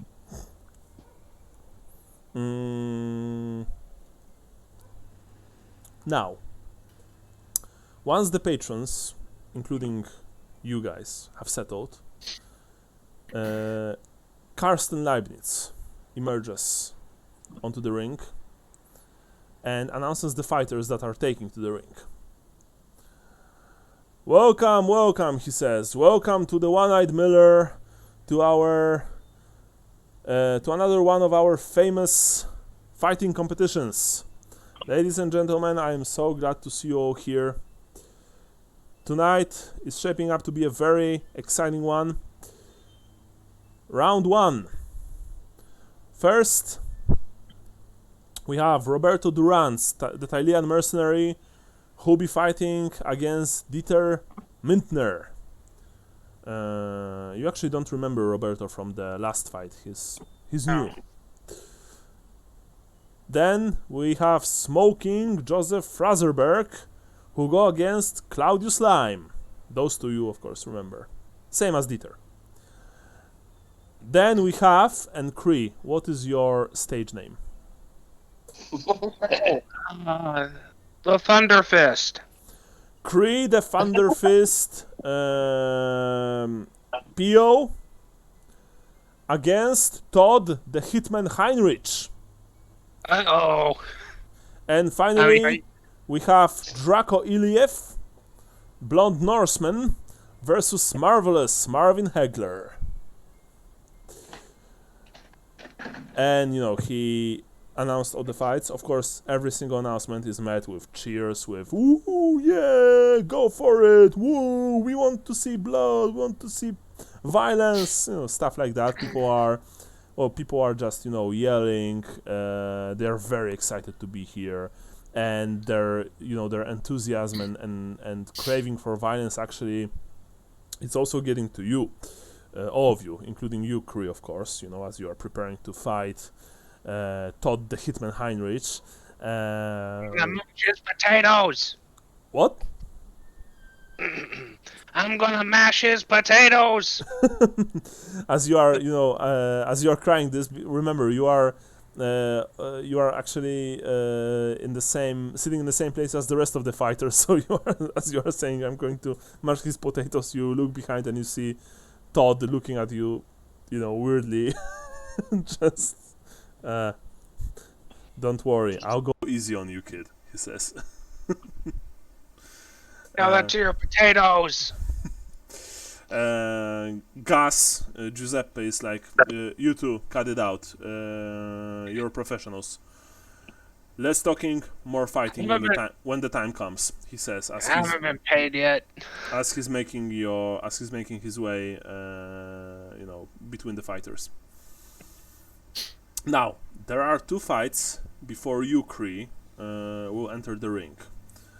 And when the first round starts, when Roberto Durant's, is entering the ring to fight against Dieter, Johannes and Gustav, it's probably your time to shine. But now I'll tell you how this works. You can now start scanning the cellar for unusual occurrences. And what this means is that I'll roll on a certain table and see what you guys came up with. Meanwhile, Keith, if you want, you can speak to the fighters who are yet to fight, and I will also roll on a table. If you wish, of course. I want this to be very clear. This is, like I said, this is a pretty straightforward scenario, but yeah, it's essentially based on your rolls, and then depending on your rolls, I am rolling on the table and see what you guys came up with. Hey, listen here, we're all putting our health on the line. So just let it be known that this is something we do for our respect to the sport and not for anyone else to get rich off of. So may the best man win and not get his potatoes mashed. When you are saying this to the other fighters, they are actually nodding their heads and saying, "Well, yeah, the new blood has some good ideas. Yeah." Now, non-fighters information table. This is how it works for Brian and for Sean. Each time a non-fighter PC have an opportunity to find out information while scouring the cellar, the following skills may be used to find out tidbits of information: Charm, Gossip, Intimidate, or Perception. All tests will be average. That said, if you insist on betting on bouts, because you can do this, Sean and Brian, the test will become very hard. I want you to be aware of this. So my question is, are you betting and scouring, or are you just scouring? I want to bet on 3PO's fight. All right, but Only that fight. Right, but it's not. Okay, so you can you can do this. Just let me quickly see. So you can do 2 normal tests, which will be average, and then PO will fight. You will, Brian, your test will be very hard, just so you know. And then after this, it will be average again for the first round, then the second round, and then, because there are 3 rounds, there's first round, second round, and then there are finals. Just so you are aware of this. Okay. Yeah, that's fine. Sure. What about you, Sean? Do you also want to bet? Yeah, no, I realize that I cannot do both, so I will not bet. All right. So you will be testing on average every single time, right? Okay. Okay.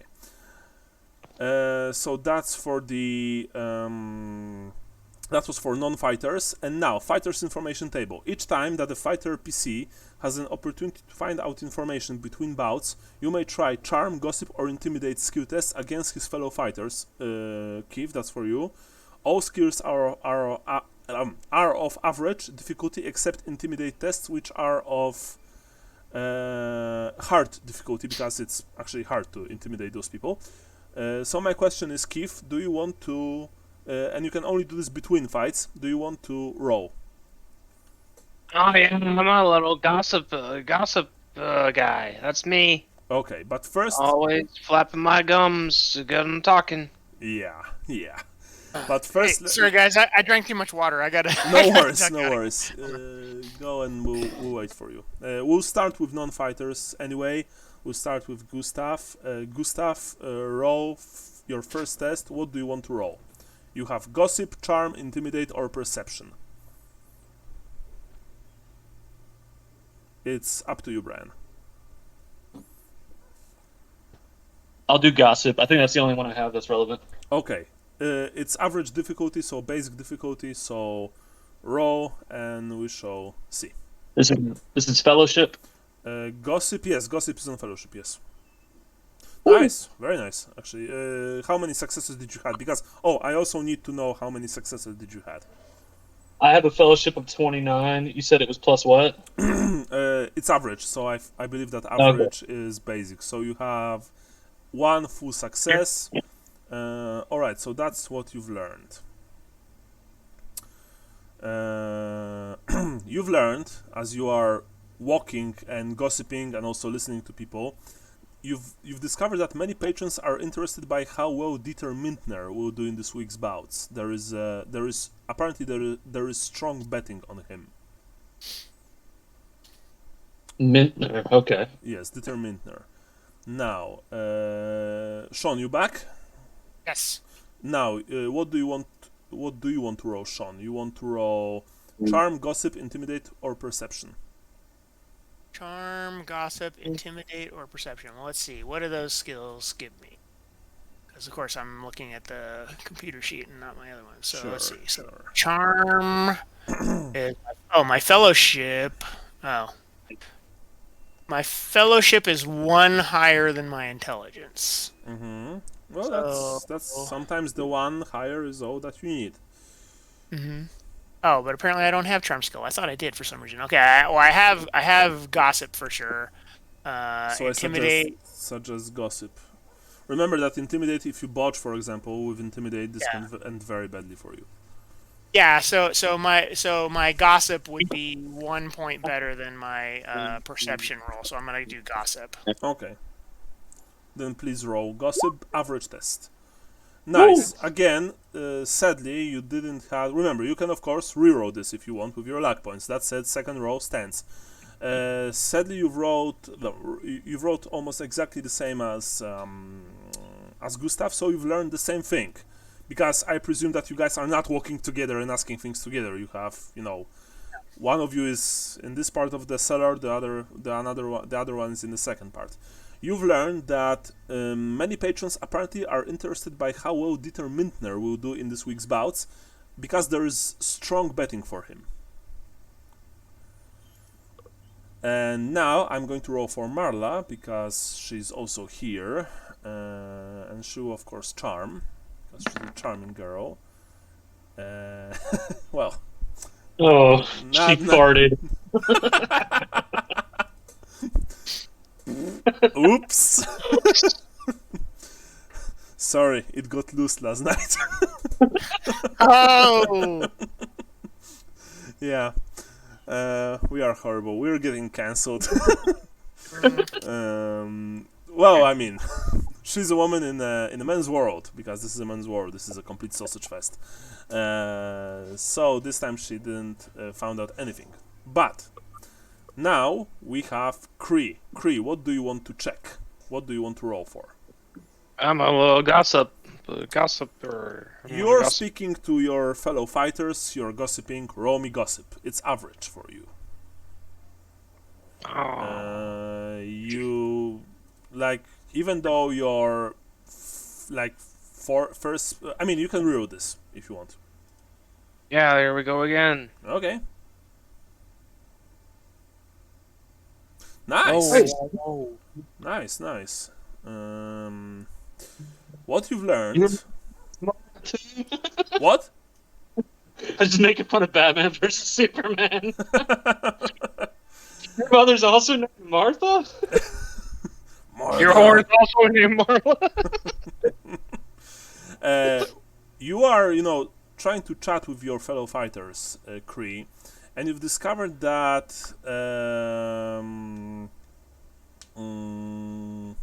Well, you've actually discovered two things.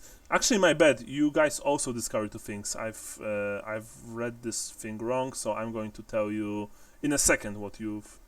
Oh no, actually no. Sorry. Only I did it well. Only Kree discovered two things. Okay, I'm not that dumb. Woo! Kree, you've discovered that Draco Iliev, the Norseman, is very confident of his winning tonight.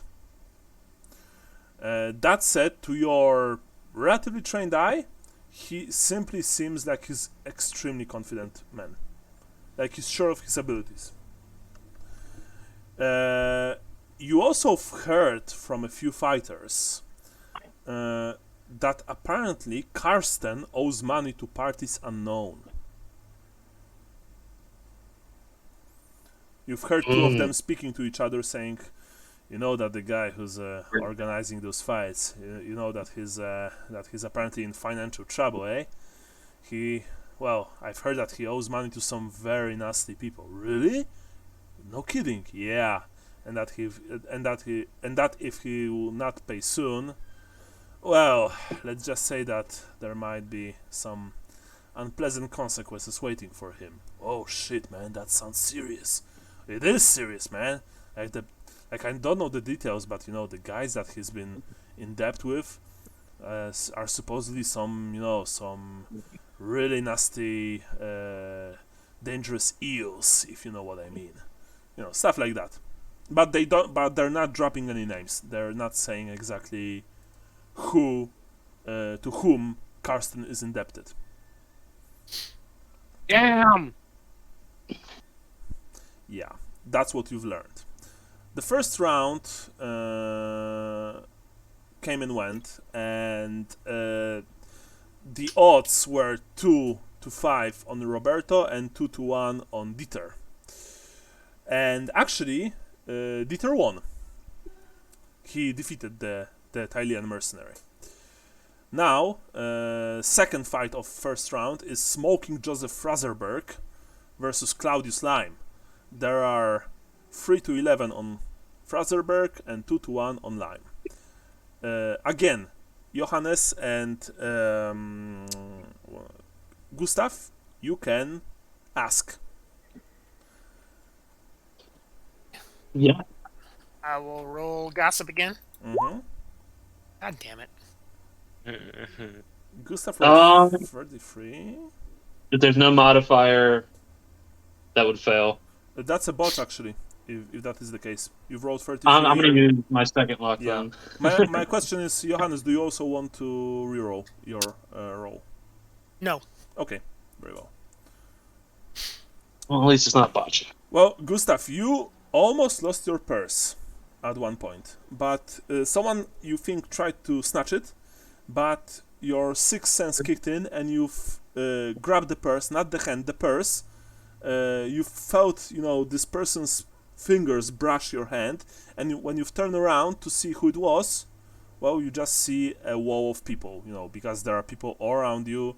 You are like fish in a barrel, just, mashed together. So you are, that it's been close for you to lose all your money. Be careful next time.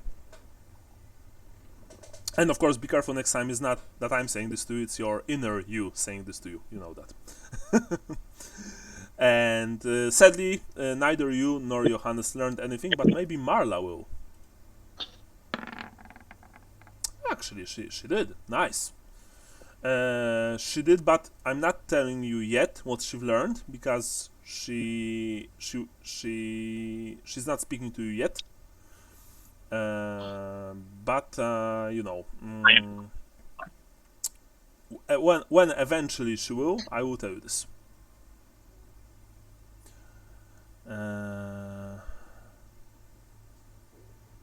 Does Kree get to go now? Wait a second. I need to check one thing very quickly. Yes, Kree. You are next in fight to fight, but you can you know, speak with the guys quickly just before you enter the ring. Please roll. Listen, everybody. I don't know if this fight's supposed to work one way or another, but no matter what, I'm not taking a dive.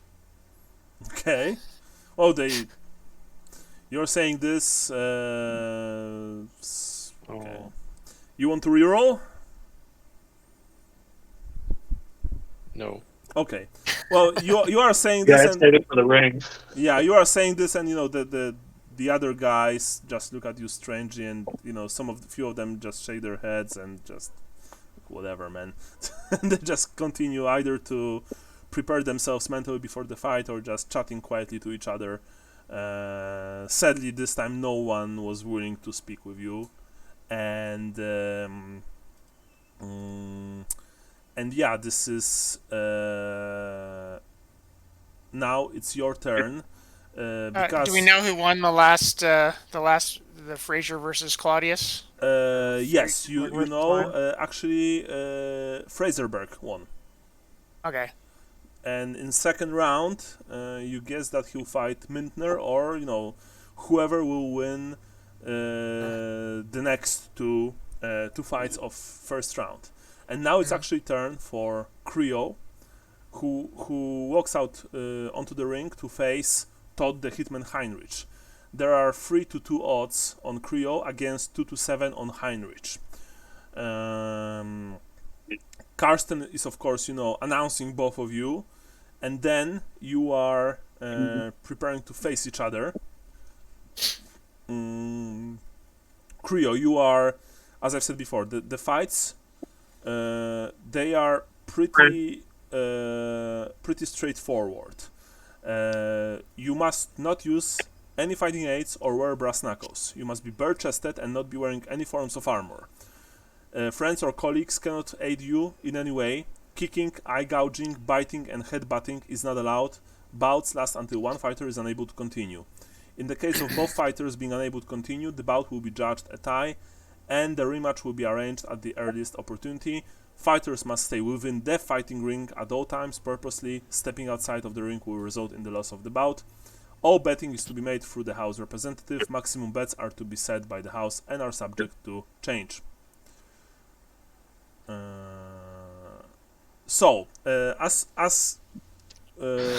to the rules of the fighting, it uses the same rules as normal combat. That said, modified by the Eye of the Tiger training below that I've mentioned before. And so you may use any of the actions described in the core rulebook, pages 127-128. You may also use grappling and the wrestling talent if you have it. That said, as the sport is a very specific art, talents such as strike to stun and strike to injure are not usable. However, as the sport is less lethal than other forms of unarmed combat, when a critical is achieved, I will roll on a different critical hits chart than normal. So, Let's get to it. you are Can standing... you grapple? Well, yes, you can. Point because it's just one-on-one combat, so you just basically. Yeah, I mean, you can grapple him and, you know, just hold him, but it won't do much. Boo! Boo!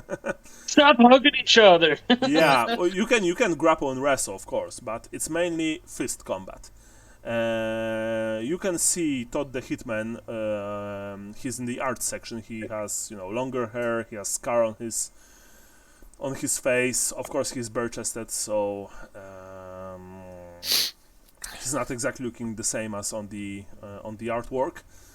He's standing. Oh, you like scars, huh? I do, and I'm going to give you a few tonight, boy. Oh, show me where.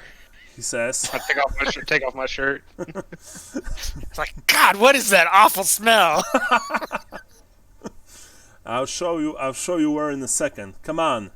And he, raises his fists up, and he's preparing to fight. So we are starting with the initiative.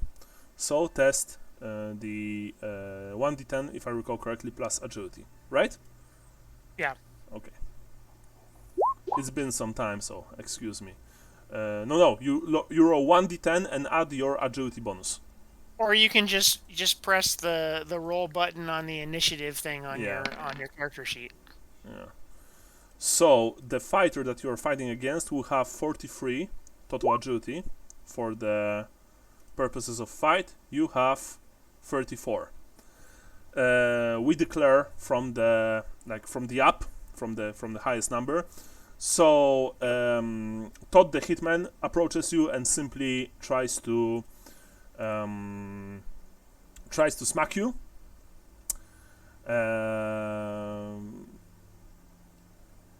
With a haymaker, let's just say. And he will actually, let me quickly check one thing. Isn't Todd the one that has the move known as Sigmar's hammer? Todd the Hitman. Yeah. Very, very good question.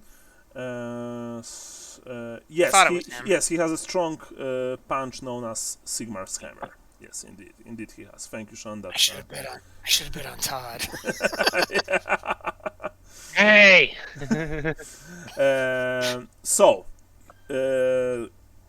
And it's actually You lost last time. it's actually included in his profile, which is cool. So I'm going to roll for him now.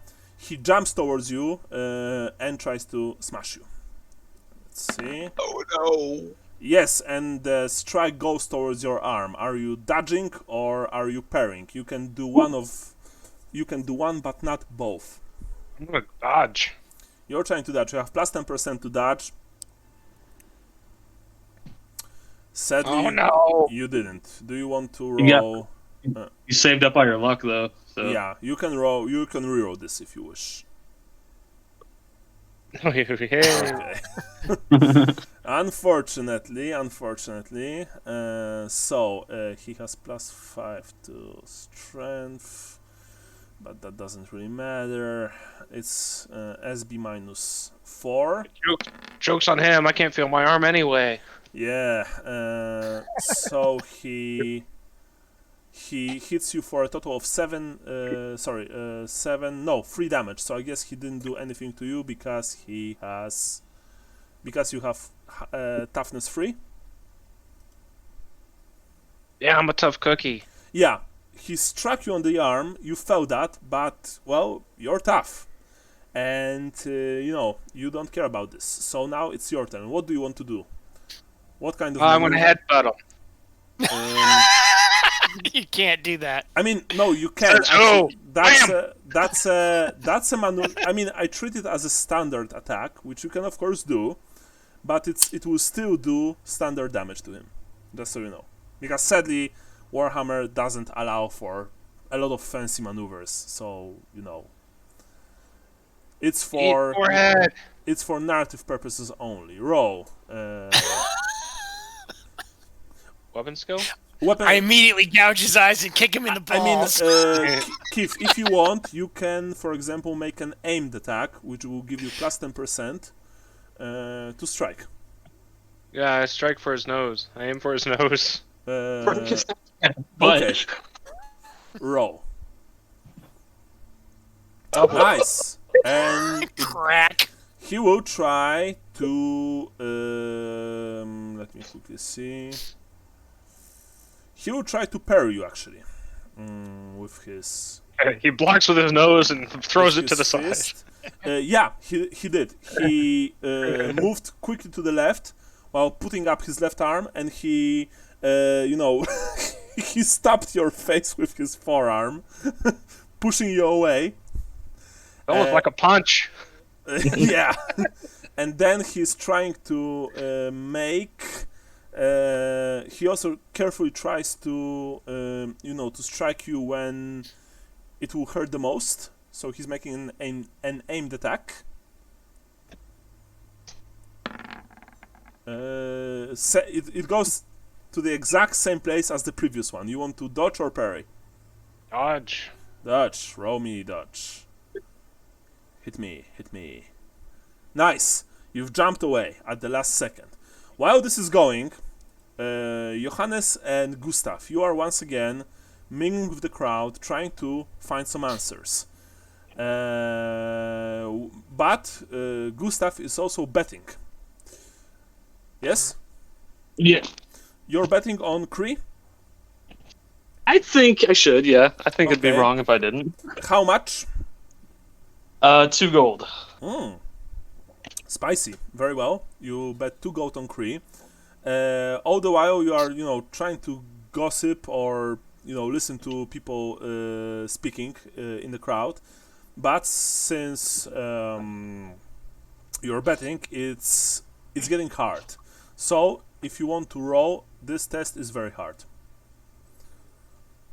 Yeah, I'll still roll. That's. I understand Good the crumble.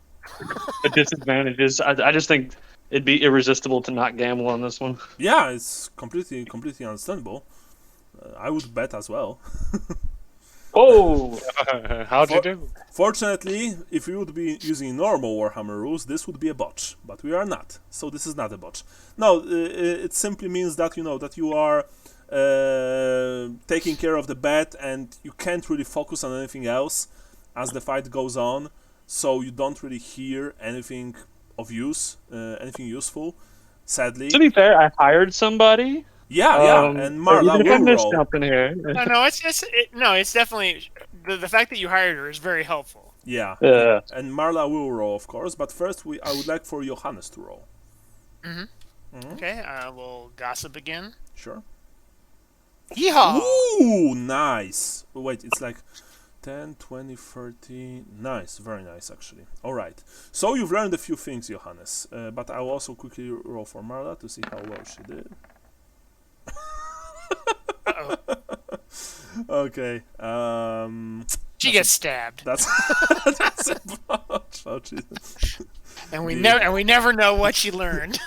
Jack We the, hear a Rip- scream across the bar. Jack the Ripper appears and shanks her. No, actually, this. I mean, this will have some repercussions, sadly, later, but nothing as dramatic as the girl dying. Actually, I can already see her being a cool NPC to use, so I don't want to kill her off just yet. Anyway, you've learned something, Johannes. You've been able to, to actually finally talk to a few people, and what you've learned is that Egbert, one Egbert Manninger, who's a farmer, apparently won a lot of money last week. That's what you've heard, but you guess that you probably have to learn more. Ask people more about this. You've also discovered that a fair amount of illegal small betting is going on amongst the Miller's patrons. It is done secretively, for sure, but it's like small betting, so you are almost sure that Carsten and the bookie, Matthias, know about this, but, they let it slip. And finally, you see that a group of laborers are taking it in turns to place bets with Matthias. One after another.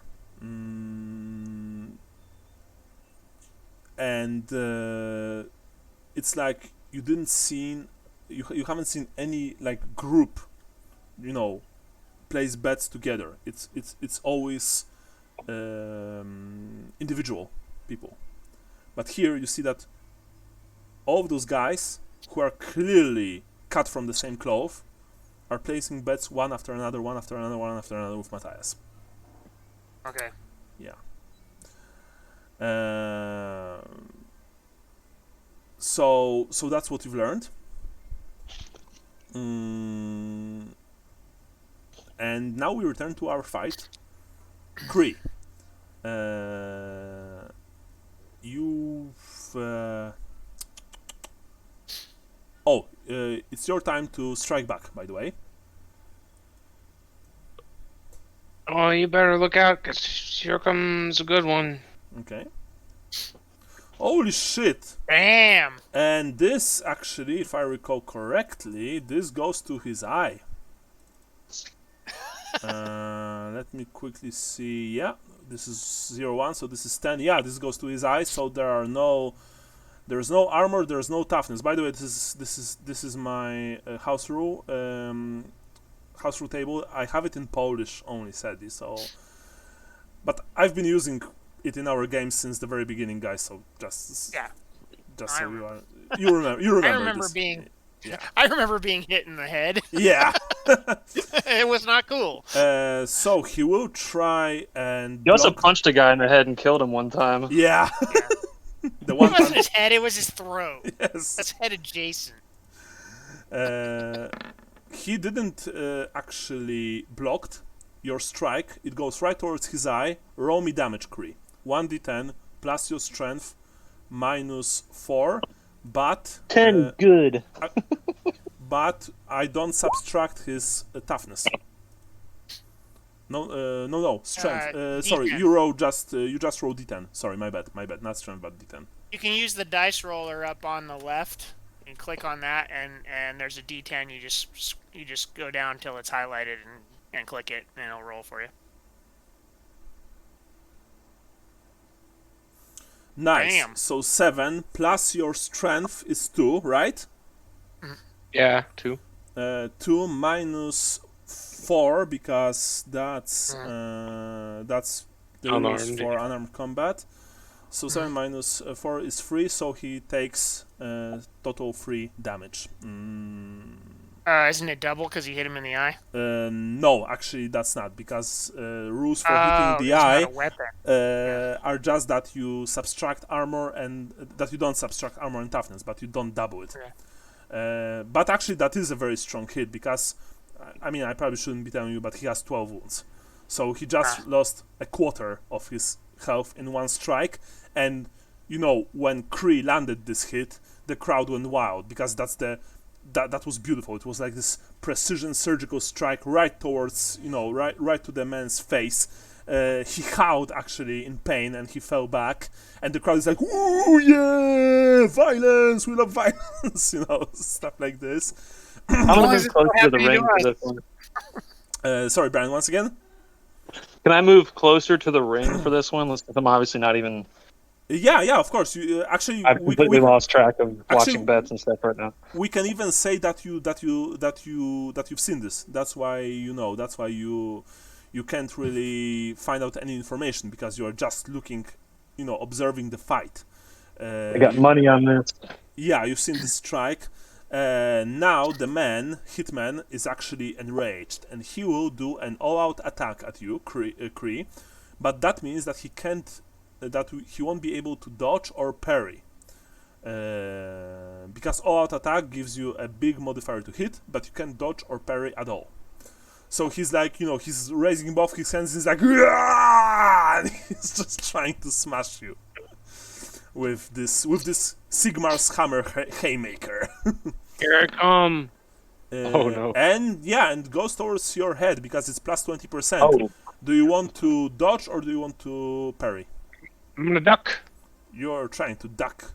Duck. Fuck a duck, sorry. I'm gonna duck before he goose. No, Oh. you didn't duck. Do you want to reroll? If you can Yeah. even reroll. Because I don't know how many luck points do you still have. Use a fate point. No, don't use Yeah, fate point for No, that. you can't. Yeah, you can't use it for. You have as many luck points as you have fate points, and you've used. and he has the lucky talent, so he has +1. Okay, if you have lucky Okay. talent, then you have +1, sure. But remember, I feel guys, like he used 2 already today. yeah, nice. third. You've Okay. jumped away just in time. The strike, it swooshed past your head. You felt the air rush. If it would connect, it would be very painful. But now it's your turn. What do you want to do? Right, it's time to get hit with a gut buster. Hope you didn't have a big dinner. Okay, you're just trying to gut punch him as strong as you Lever. can. Go for the lever. Yes. Roll. Sadly, you've missed. Because It's the liver. I don't know. because even though he didn't like dodged or avoided your blow at all, since you had to, jump out of the way, you simply threw the punch way too wide. And now just I need to check very quickly one last thing.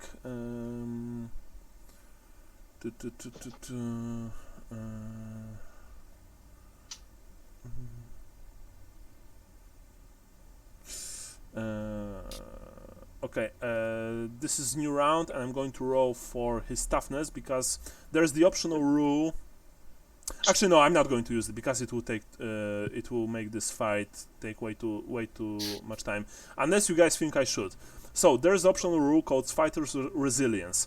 Because this is not a lethal fight, the fighters can slowly regain their breath and gain a second wind. At the start of each new round, both fighters involved can attempt a toughness test. If this roll is successful, then the fighter regains 1 wound. The toughness test cannot be attempted if the fighter is stunned or helpless. If a fighter progresses to another bout, then a successful toughness test allows him to regain 4 wounds between the bouts, or 2 wounds if he fails the test. So my question is, do you guys want me to use this rule or not? It's up to you. Nah. I would say it's up to Kree if he wants. Okay, Kree, so you don't want this. Thank you. Okay, but remember, this could also be useful for you in the future. Right. I'm sure could, but Okay. not today. Okay, so I'm not using this. So we have new round, and well, the man this time, he regained some of his senses. Like you see that you've struck him hard in the face, and he's very angry. He's simply trying to. He aims at your head. He tries to strike you in the head. And this cost him the match.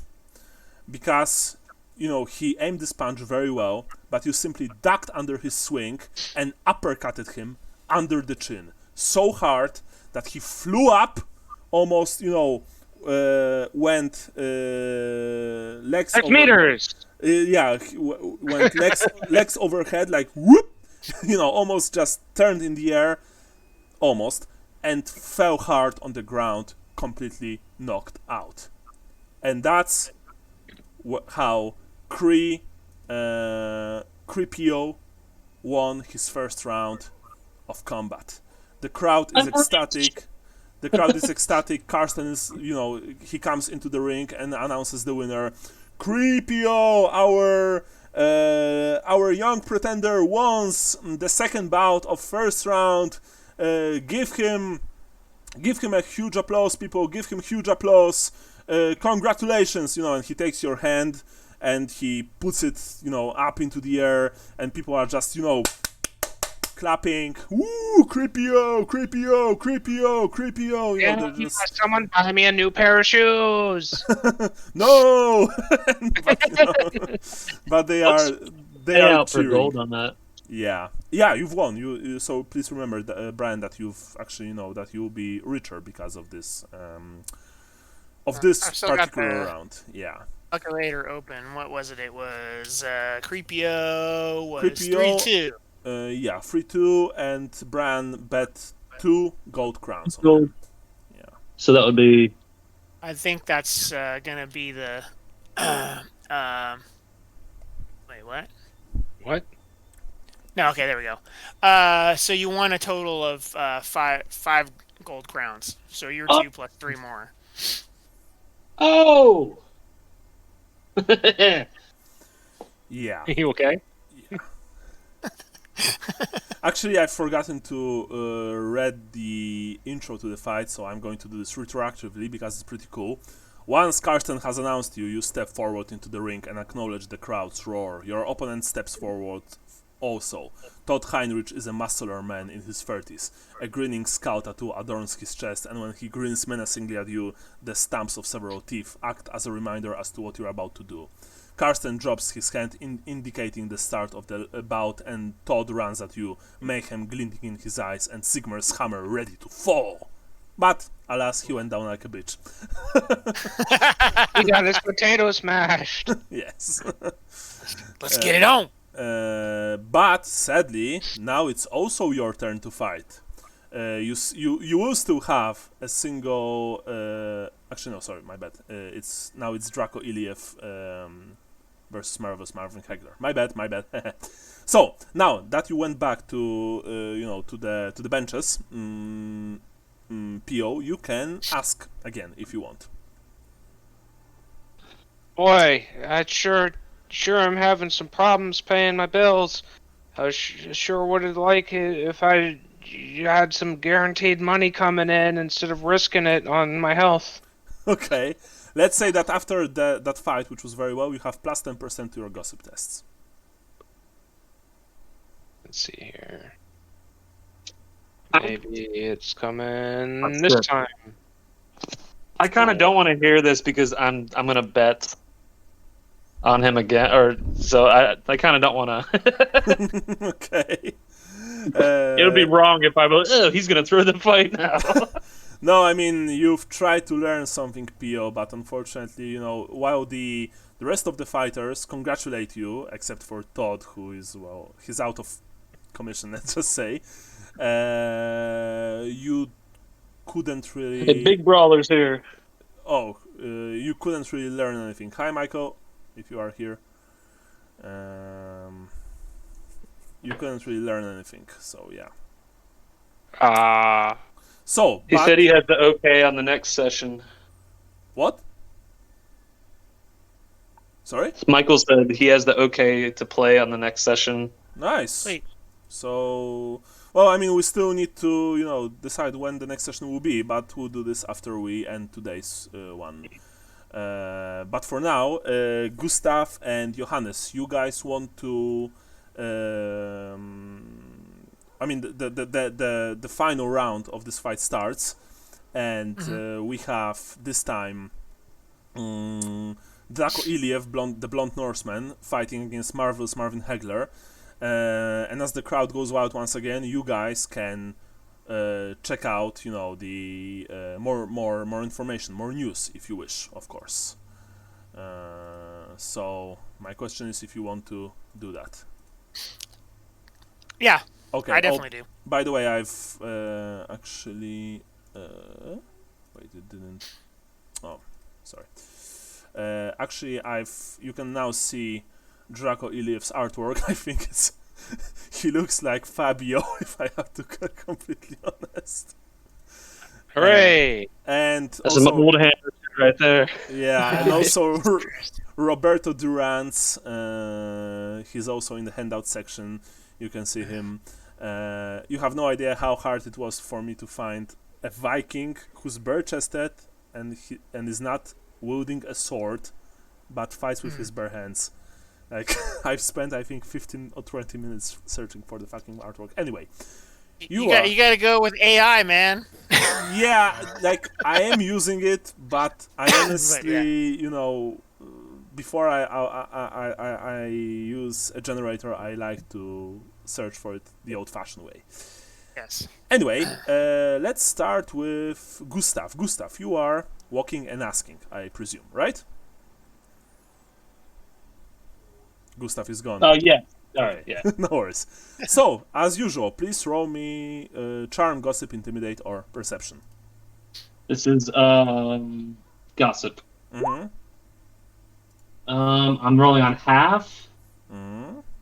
Or no, actually no. I have gossip, so Yeah, you should have I- gossip as a human. Fellowship of 29, so that should do it if it's run modifiers. Okay. So, you are walking and asking, listening, trying to find out if you find anything interesting, and you discovered something. A halfling at the back of the crowd is making notes on parchment. You see.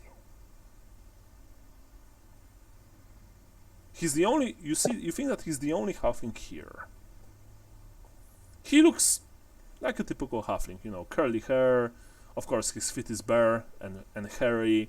He's dressed fairly well for a place like this. Not too expensive, but also he doesn't look like a beggar. He's making notes on a piece of parchment, which also means, of course, that he can read and write, which is, remember, that's not something common in the Empire. Are you doing anything? Say, you seem like someone that knows their numbers. No, I was gonna place a bet. He says, no, I don't know what you are talking about, good sir. I'm just writing something. What is it to you? He says. Even though, of course, he's shorter than you, you think that he's a bit evasive. Just a gambler looking for an edge.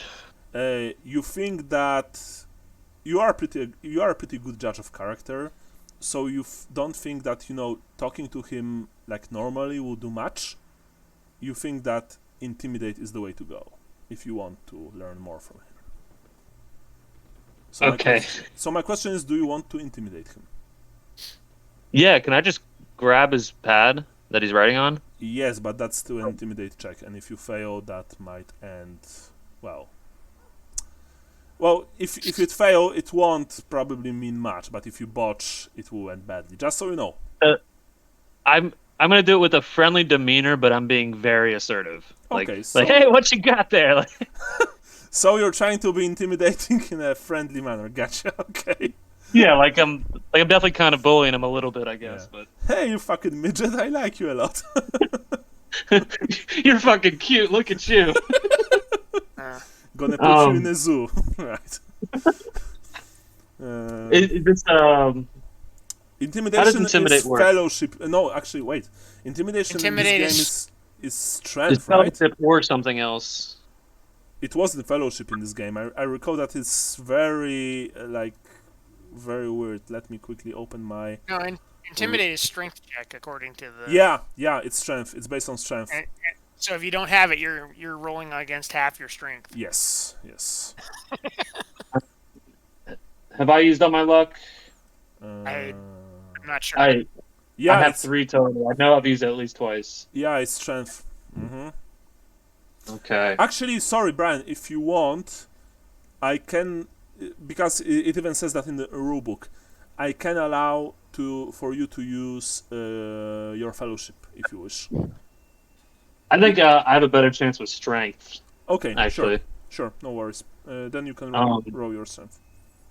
Can I use my my last luck to add 10% to this? Yes, of course you can, but you won't be able to reroll this in this case. Right. Sure thing. Okay. Wish me luck, guys. 34. No, I wouldn't do it. How much?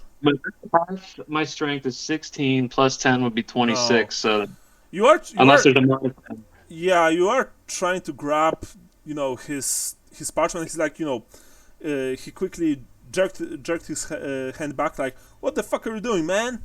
Like, I'm writing something here. Like, get the fuck out of here. And he's like, he's not reaching for his weapon. You see that he has a short dagger at his belt, but it's clear that he's not intimidated.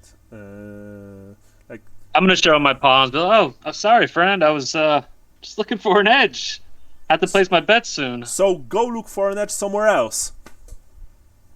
And he's yeah. And he's like, just he also takes a few steps back from you while watching you very closely, of course. So that's that. Now let's see. I think I can disappear into the crowd again. Let's see how well Johannes will do. As Johannes finishes typing. Maybe you'll notice a halfling you can go beat up. Yeah. All right, gossip. Yeah. Boop. Nice. Yeah, baby. You want to reroll that, or is that satisfying? No, that's good. Okay. as you are making your way through the crowd of people, observing the fight that's going on right now between the Norseman and his opponent, you overhear two patrons who suspect a man named Kurt Schilling of drugging one of the fighters. Art Schilling? Kurt Schilling, yes. Actually, it's probably Kurt, so I'm going to type it. Yeah. Here. The famous pitcher. Kurt Russell, of course. Yeah. Yes. Kurt Schilling. There was a pitcher, I think, for the Diamondbacks. Whose name Really? Kurt Schilling. Okay. I'm pretty sure. Yeah. Okay. He's the guy who pitched in the World Series in 2001, was it? I mean, I'm not even going to pretend to know American sports, so sorry. Wow. I already know that Michael Jordan played for Chicago Bulls. That's not even an American thing. Okay. Yeah. Well, I mean, the I have only no reason. idea what he's talking about. Okay, well, the main reason I remember it is because I was living in Phoenix and the Diamondbacks are the local team, and it was the first World Series after 9/11, and there was a whole big thing. The Yankees were in it against the Diamondbacks, and they flew a flag from the World Trade Center at one of the games here in Arizona, and then the Diamondbacks won the World Series that year. Okay, gotcha. So, and Like I'm I pretty said- sure the guy's name, one of the pitchers was it was Randy Johnson and Kurt Schilling were on the roster back then. Okay. Like I said, the only thing I know is that Michael Jordan played for Bulls, Tiger Woods took steroids or something like that, and Tom Brady apparently has a huge dick according to Ted 2 the movie.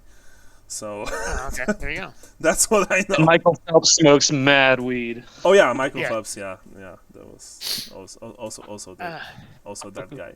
So yeah, that's what we've heard about like this rumor. Remember that Carsten Leibnitz, the owner, told you that if you learn something during this night, some clues, that then you probably have to investigate them further. So it's Right. not like this that this during this night particularly you solve the riddle. Some of those Right. clues might have to be investigated by you in the following nights. Right. So yeah, so that's what we've learned, and now I'm going to roll for Marla. Let's see. And yeah, she also learned something again because she has a bonus to her charm, of course, being prostitute and all. Charming slut. Yes, charming hoe, and Sticks your boobs out, and everyone's like, "I'll tell you what you want." that's a. I mean, she doesn't have to be this this overt, but yeah. Anyway, the fight between Iliev and Marvelous Marvin Hagler ended in Norseman winning, actually. And now, before round 2 begins, Carsten, of course, enters the ring and says, "Thank you, this was the first round. Then, next up, round 2, and after that, the grand finals. Please, if you want, hit up the bar upstairs, get yourself something to drink, enjoy the night, and we'll see you back here in a few minutes. First fight of the second round will be between Dieter Mintner and Smoking Joseph Fraserberg." Which means, of course, that Chris P.O., sorry. Chris, you'll be fighting against the Norseman in the second bout, probably. Too easy. Norsemen always fall over easy. Yes, apparently, yes. Anyway, this gives all of you time for one more series of asking questions. Let's start with Cree. You are No, trying once again to speak with your guys or not? not anymore. Not anymore. Very well. You're just preparing to. It's focus up time. I gotta get these fists ready to do the talking. Yes, your singing fists of fury. So, Gustav and Johannes, do you guys want to maybe meet with each other and discuss things, or do you want to once again, make a series of inquiries? It's up to you. You won't be able to I do want- both. If you want to speak with each other, you won't be able to now, gossip or listen to other people. No, I definitely want to listen in on people. Okay. Gustav, Leave me alone. what And- about you? Can I go upstairs and get 2 pints of beer Of course, to try and apologize to to the halfling. our little half friend? Yeah. Yeah, sure. You go upstairs. You pay 2 pennies per pint. Okay. So it's 4 pennies total.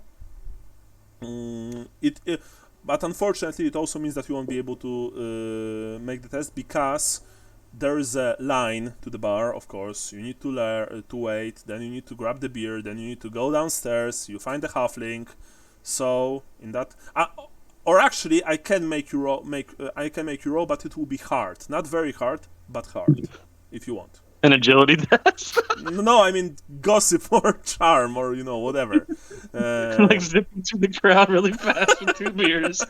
Yes. You fail your agility, you spill them on the halfling. Yeah.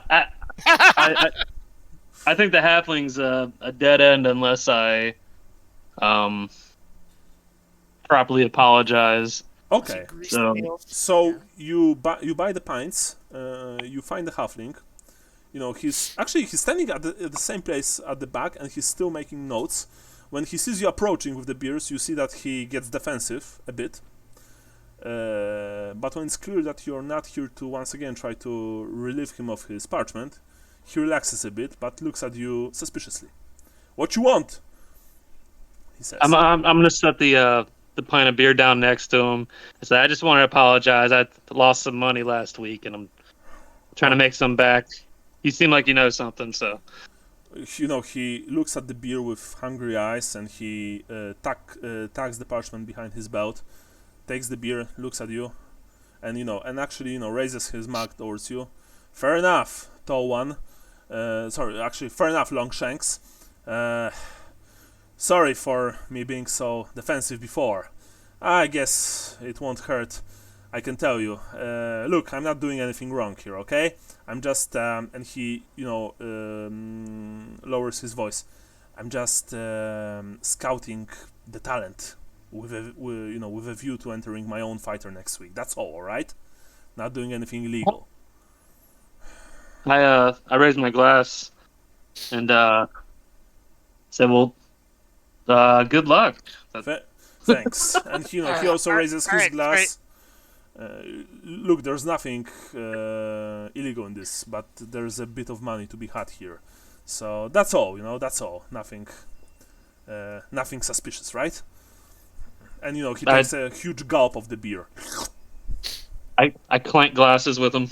Yeah, and he, of course, he returns the toast. Like, it's not exactly glass; it's a wooden tankard. This place is not that fancy. Like, glass. Drunk. Yeah, glass pitchers, glass mugs are in higher end establishments. But the beer is tasty enough. So, okay. My name is Gustav. If you ever need a healer for any of your fighters, look me up. Name's Dankmar, he says. Dunkmar. Dankmar Lightfoot. Okay. I've. Nice to meet you. What? You're some kind of a quack? No, I'm a barber surgeon. I'm training to be a physician. Oh, really? And he looks at you. You see with keen interest in his eyes. I could probably The use someone. Italians look at it like butchery, but it is the future. He looks at you. I could probably use someone of your talents. In that case, Dankmar. If my gig with fighting takes off, yeah, I could. There would be some money in this for you. He says. I've been here last weekend, this weekend. I'll probably be down here next weekend if you need to find me. Yeah, you can visit this place. You can. I presume that you can read and write, right? Sorry, guys. Absolutely. So no worries, Sean. He tears off a piece of parchment. He writes an address. Look, I own a small,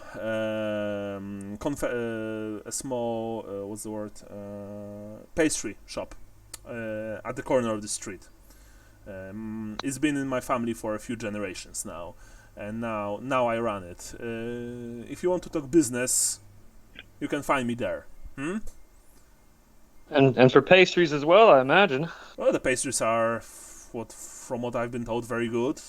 Both sour and sweet, if you whatever you wish. You know, we have our faithful clientele for a few years now. So you can ask about on town, and they will tell you that Lightfoot's pastries are actually some of the best in this part of town. I'll have to check that out. I'm pretty new in town Oh, from the wastelands. yeah. I don't want to be rude, but you don't exactly look like your typical outdoorfer. Wasteland, eh? Marienburg. Yeah, we like to dress well up there. Marienburg. I've heard that there are good business I opportunities pose there. like a cocky little shit. I've heard that there are good business opportunities up there. You have any contacts in the city? I'm a healer, so I'm usually with the city's poor. But as Shallians, we like to throw money into our investments. I see. Look, tomorrow or the day after, find me in my shop. We can talk. We can discuss business. And who knows? Maybe this will be very lucrative for both of us. Okay? All right, I'll see you tomorrow. Thank you. Good luck tonight. Yeah, same to you. And he raises his half-emptied mug in salute to you. Downs it in a single gulp, rather large, and then belches quietly, like brr. Takes out the parchment and continues to scribble. When I've walked away, I set my pint with the beer still in it up on. Like, I'm not gonna finish it. I just set it down somewhere. Okay, when you settle it down, you've walked a few paces forward, then you turn around, you see that it's not there anymore. Someone just picked it up, to to drink it. Yeah. Johannes, meanwhile, you want to speak with someone, I presume, right? Yes. All right. Or you So please go for it, of course. Oops. Nice. I'm gonna use a luck to re-roll that. Sure thing. Because I haven't done that yet today. Nice. Woo-hoo! So all right, that's actually a very good roll. You are before the second round starts, you are making your way through the crowd, and you see one thing. There is a shifty character who is eyeing Matthias carefully during the betting, because the betting already started, of course. And it's clear to you that this man is just not looking at him, just because. He is checking him out. Mm-hmm. Are you doing anything?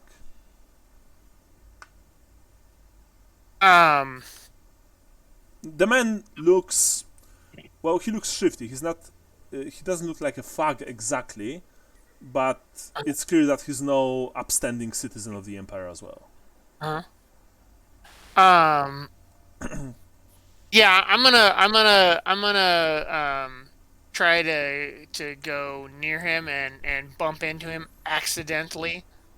Okay. So sure, you do that, and he's like, "Whoa, man, the fuck you doing, eh?"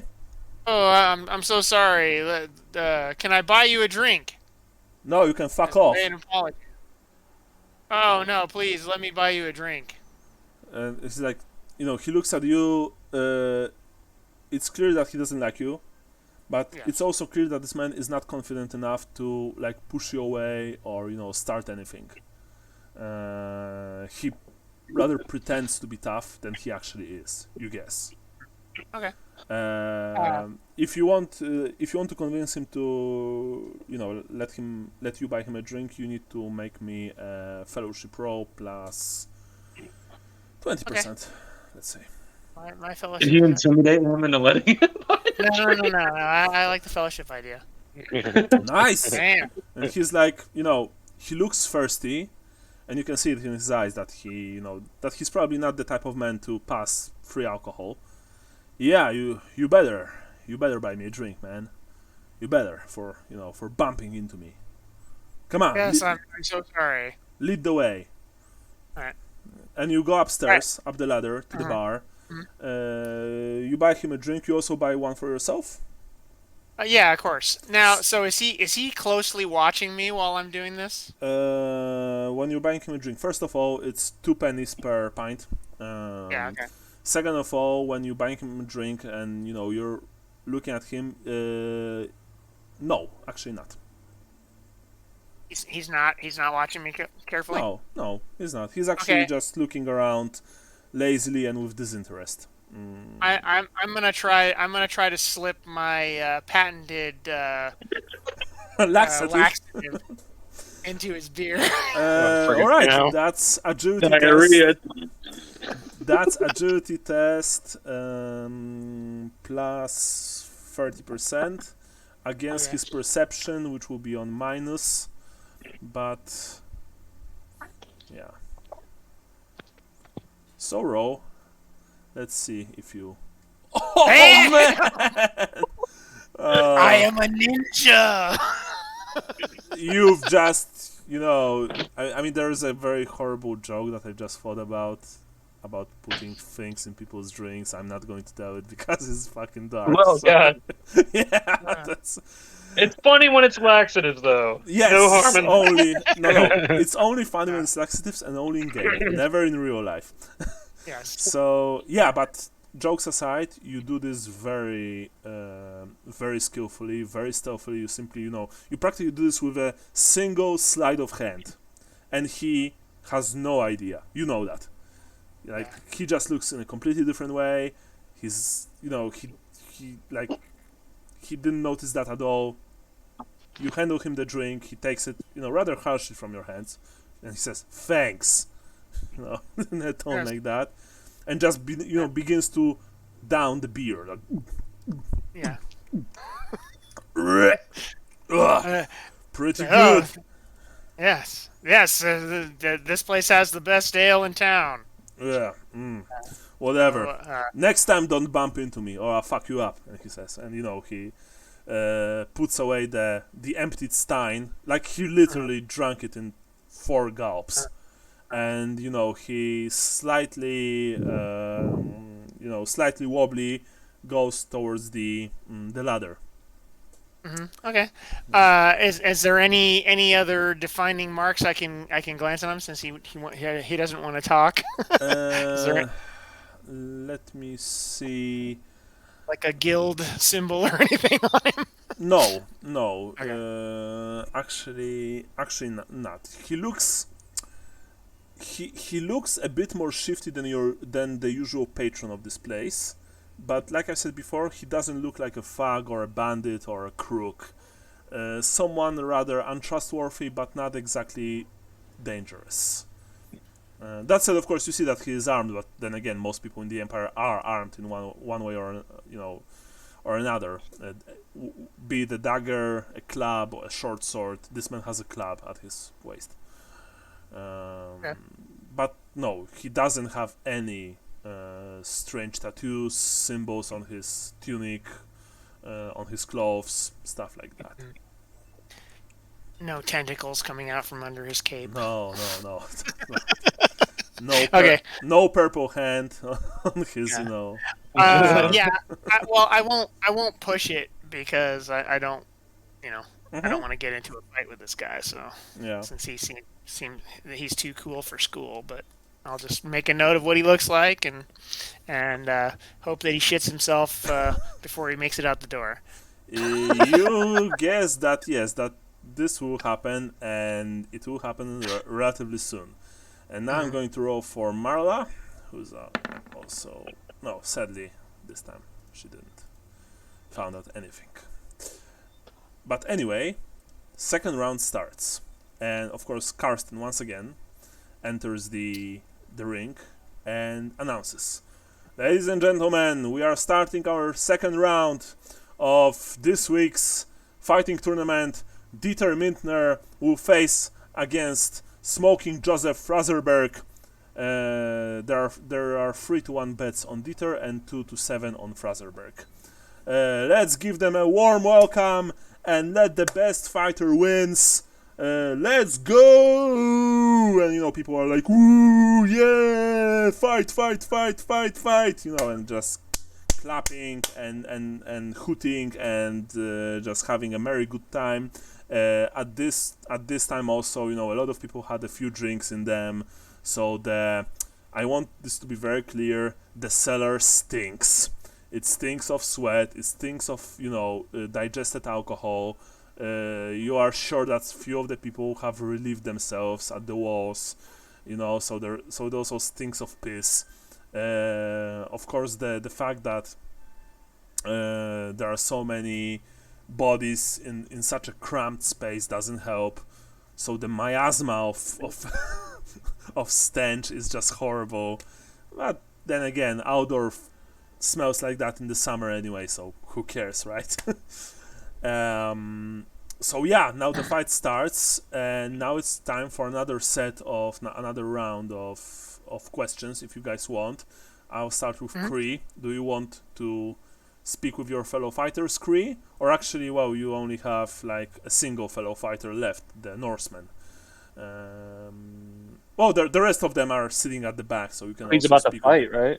Kree is about to fight next bout, sorry, after that. So my question... But he's gonna fight the Norseman, right? Yes. So my Talk question... some shit.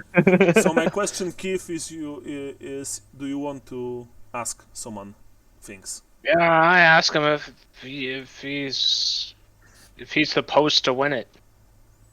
So I want to get hurt, Okay. Wink. Wait. Let me quickly see. All right, you ask Romy, please. Gossip, right? Here it comes. Where did gossip go? Here we go. Boop. Well, you are asking the Norseman if he's supposed to win.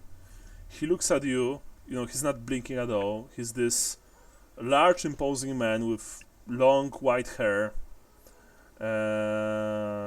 It's very clear that he knows how to fight, that he's a seasoned warrior, and that he's not just, a brawler. He's probably your standard warrior. And says, unlike you, Imperials, I don't have to use dishonorable methods to win my battles. This is only for weak Southerners like you, who still have their mother's milk under their noses. I'll show you. And I make a rude gesture. And he says, I highly doubt that you do, girl. Oh no! You said the thing that makes me mad.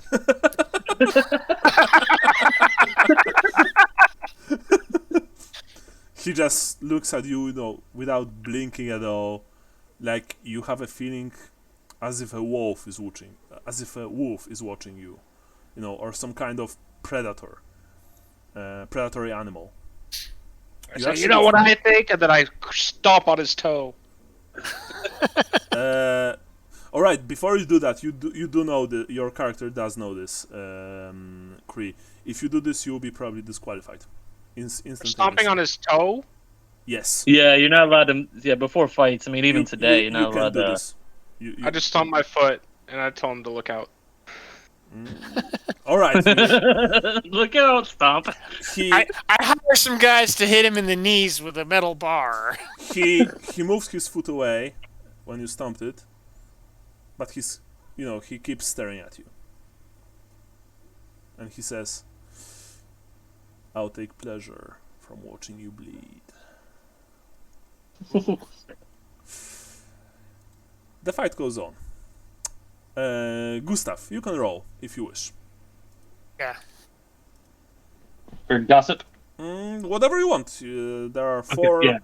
skills, but I suggest, of course, the one that's highest. Nice. I think you've passed. Yeah, exactly. Passed. Yeah. Yeah. So, all right.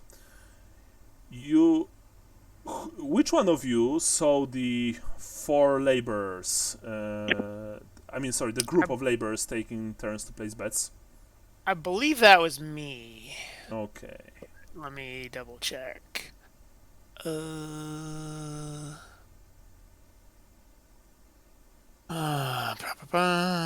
Sorry, that's a No worries. lot of text here. No worries, no worries.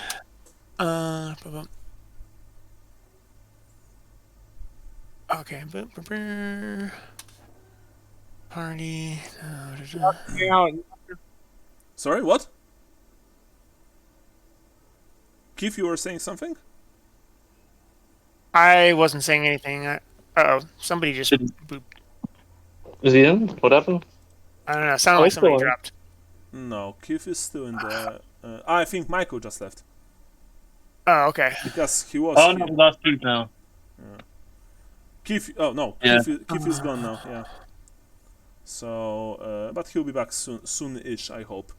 I think it was you, Sean, actually, but I'm not sure. Yeah, I think it was. I just for some reason I can't find it in my notes, Okay. which is weird. But okay, well I learned that before the fight.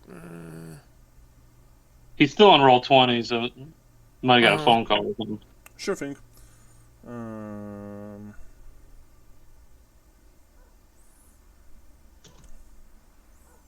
I could have sworn I wrote it down, but anyway, yeah, I can't. Okay.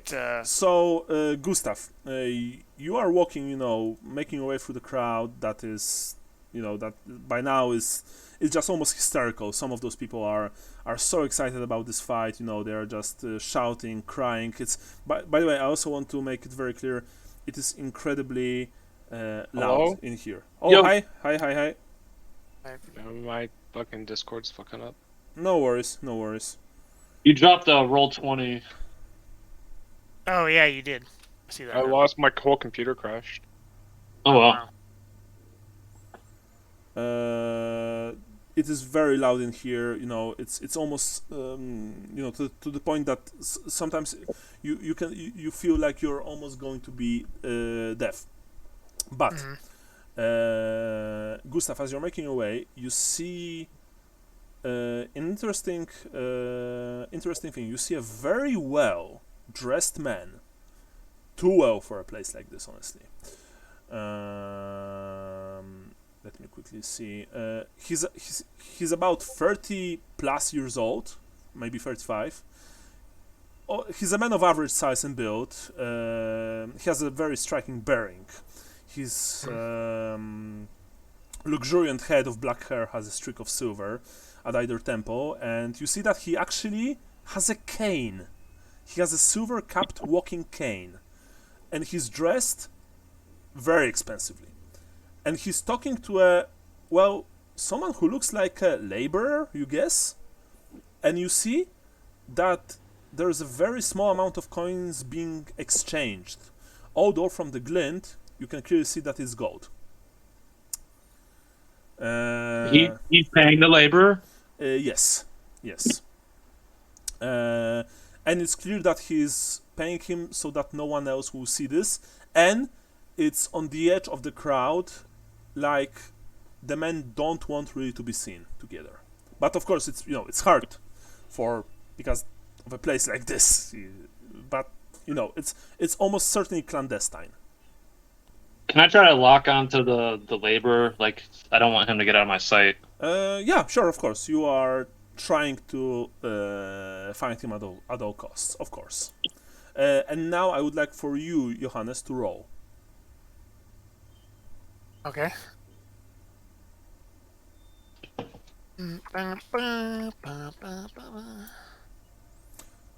Nope. Sadly, you don't find anything interesting. I think I'm gonna save it for this round. Okay, so you're not re-rolling yet, right? No. Okay.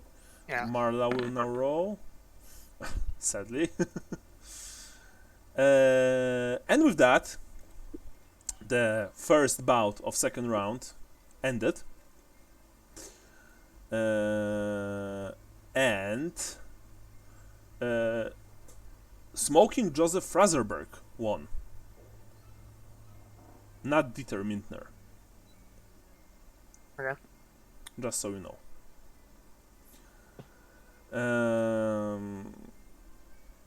Yeah.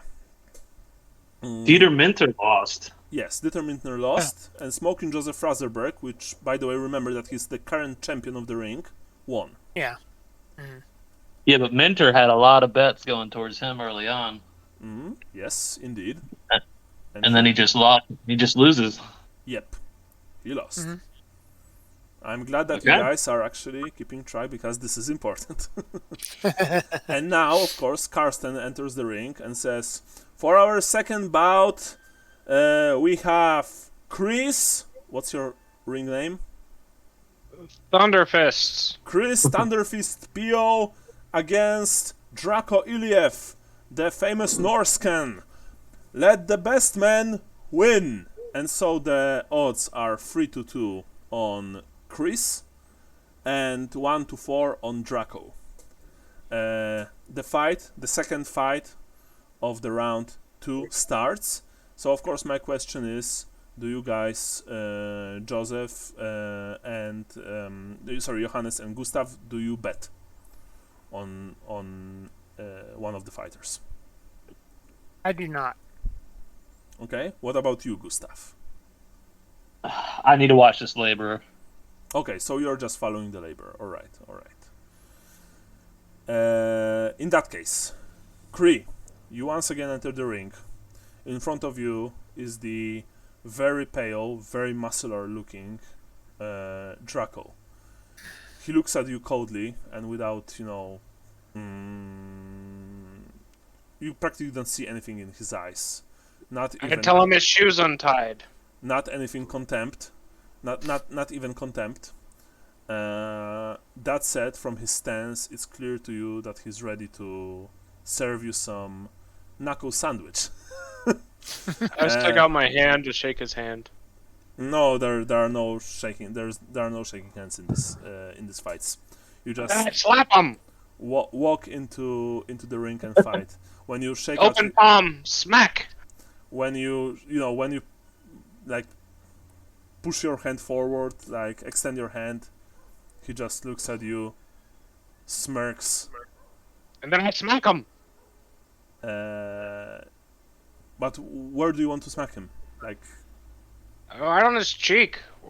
well, I mean, if you try, he moves away, or if you try, the fight starts. It's like, He's played slappy face before. yeah. Sadly, he knows this kind of tricks.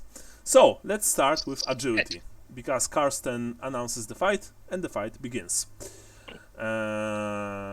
So roll d10, add this to your agility. Or just roll the initiative. Yeah. I'm also going to roll for him. Oh, suck my balls. Wait, you've rolled 10 and your agility is 31? 31. Okay, so he's first. From the moment he rushes towards you, it's clear that he's much more skilled and much more dangerous than the previous fighter. And he tries to smash you to the ground with as fast and as quickly and as strongly as possible. Let me see one thing. Where's the? Oh yeah, here it is. Yeah. Here it is, and yeah. And he strikes. And I need to roll.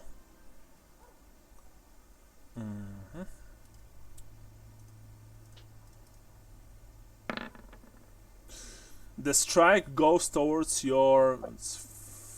Again, 51 is towards your left arm. Are you dodging or parrying? That's time to dodge. Roll.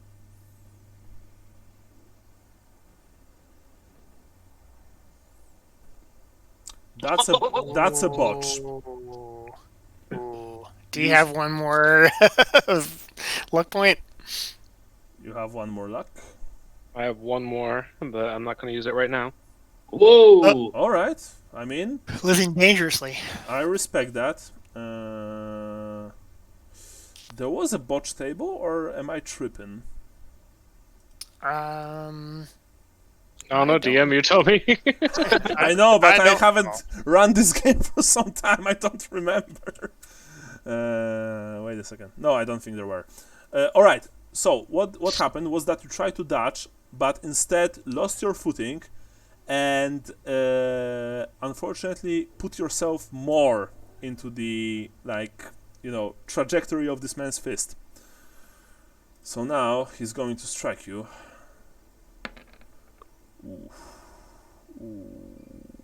Okay. For a total of 12 damage. Jesus Oh, Christ. shit. Sigmar's hammer, indeed. Is that? Do you subtract? No, not Not in this case because he botched. That's why Oh. I didn't. He struck him in such a way that he essentially found his weakest spot and just exploited it because Oh, Kree, the death touch. yeah, because Kree overextended himself. So tell me, how much toughness do you have, Kree? 11. Or how much toughness? Yes. 32. So you take 9 points of damage total, because 12 minus 3 is 9.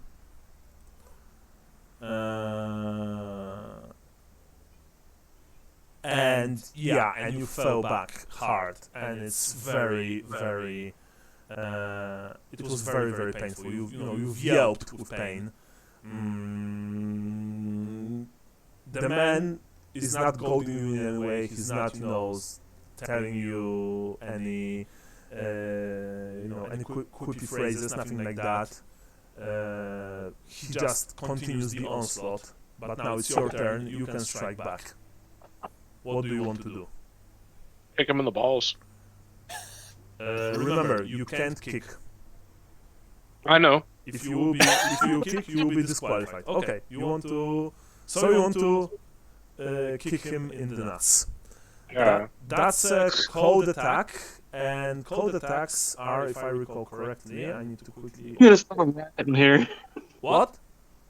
It's gonna start a riot. Like Wait. a lot of money on this. It's minus 20% to hit. So if you want to do this, you've tried to kick him in the nuts. You've missed, and when people saw that, it's like, boo, boo, cheater, cheater, stuff like that. And almost immediately, you hear Carsten. Actually, he uses a small whistle that he has on his hanging on his neck. He blew the whistle while also entering the ring, standing between both of you and the Norseman. He looks at you, and you see for a second that he has, that he's honestly disappointed. Like, that wasn't the plan. And he says, Chris, P.O., try to kick his opponent. I slipped! My foot slipped towards his nuts. Sadly, I slipped, and I yelled, "Take this!" like I do every time I slip. that means he's disqualified, and Draco Iliev wants the fight. And he approaches the Norseman, takes his wrist and puts it up high, indicating that he won. The crowd, of course, is cheering, but you also hear a lot of booing. And I put money on this cretin, and he tried to cheat. What a loser! Stuff like that. Hey, this guy's corrupted by chaos. Get him! No, please. Like, You can't be more disappointed in me than my dad. I also want to note one thing. I don't know, Kree, your character was in the north. He was fighting in the war or not? No. Okay, so a bit of a quick lore lesson. Most people in the old world don't know what chaos is. Chaos is an insidious, mysterious, and force working from the shadows. Those who know what chaos is are mainly priests, witch hunters, and wizards. And even because standard people don't know what it is, they can know what it is because it will corrupt them. So that's not your average knowledge, let's just say. That's why, for example, you have, if I recall correctly, special knowledge or special lore chaos, stuff like that. You can actually have common lore chaos as well, but you need to buy this. And one more thing, people shouting things like that in a crowded place, they're asking for a lot of trouble. And I mean a lot it's like of yelling trouble. fire. Yeah, I know. Pyre, but also not only for them, but questioning for the entire tavern here by witch hunters, by the guard. It is incredibly dangerous, and it is practically suicidal for someone to do something like this. It's like yelling out bomb in a movie theater. It's funny, but then you have consequences. I mean, it's even worse because your usual old worlder might not know it, but the witch hunters and wizards know. If you shout chaos, the chaos takes notice. Usually, it can. So you are asking for the dark gods to actually take an interest in you, and maybe they'll give me some power. Yeah, corn him, I plead. Yeah. So just give me some undeserved power. So, I promise to use it. So while I think that Kree, I don't think you will be even able to shout this. You can of course shout, and this is I was just having fun. It's fine. No. I mean, you can shout, and I think this is actually very in character if you want to do this. This guy's from the north. He was the one who invaded us. Stuff like that. That's perfectly fine. If you want to do this, of course.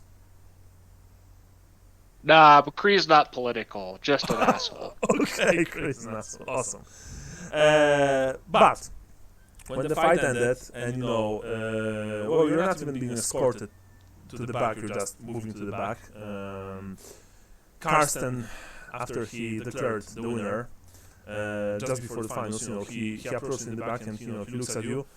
What the hell was that? You weren't supposed to do that. He tells you quietly. There's still a single round. Your friends are out there, watching for clues. And did he really got under your skin that much? Hey, listen. Shut up. Hey, I'm paying you to do a job. So first and I don't need you to tell me how to do my job. Well, I'm trying to figure out who's taking dives, and because of that, I took a dive. He's like, well, I'm glad that you have a plan, but first of all, never tell me to shut up again. That was the last time. And second of all, if you took a dive, that's fine. But you are a pretender. You are a fresh fighter. Alright, look, if someone will approach you and offer you anything after this, maybe it will work. But for me, I don't know, man. I don't see what kind of time you have here. Anyway, I need to go. Trust me, just put me on the roster for the next week. Trust me.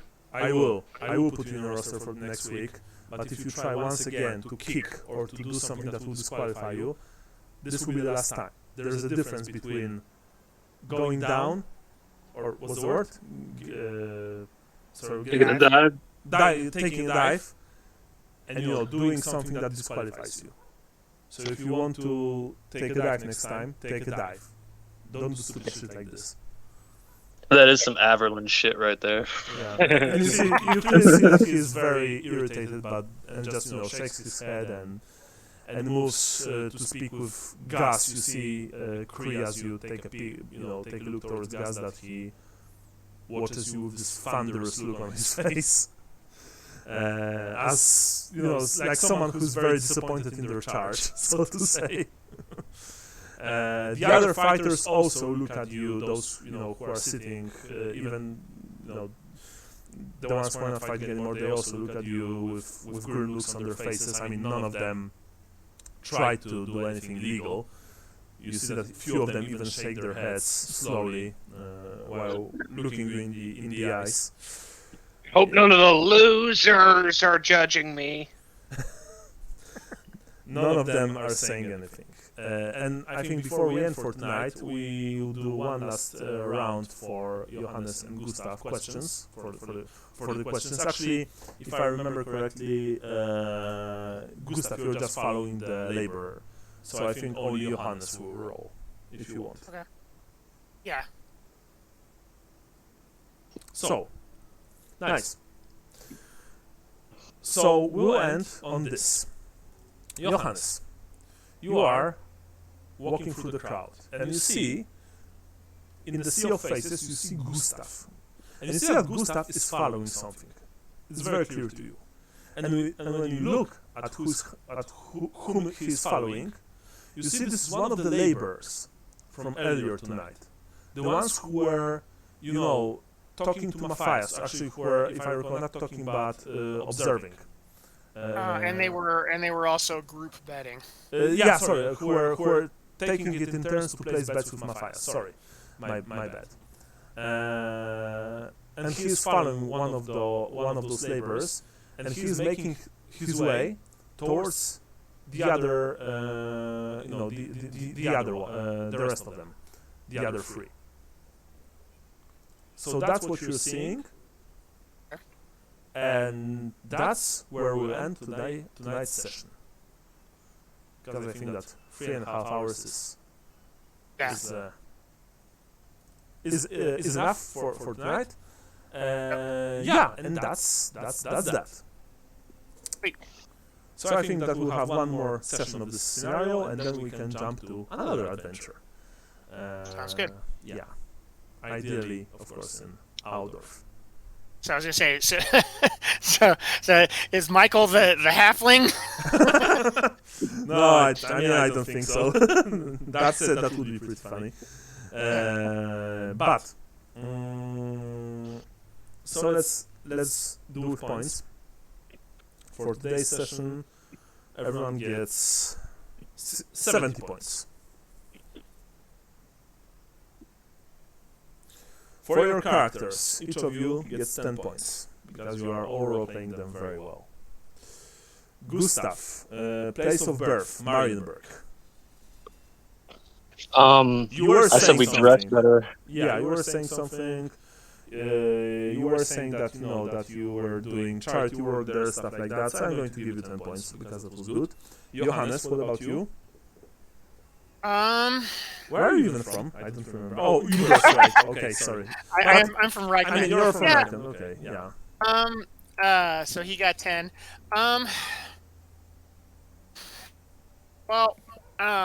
Reiklanders are, remember, they are better than the rest of the Empire. They like dressing really well.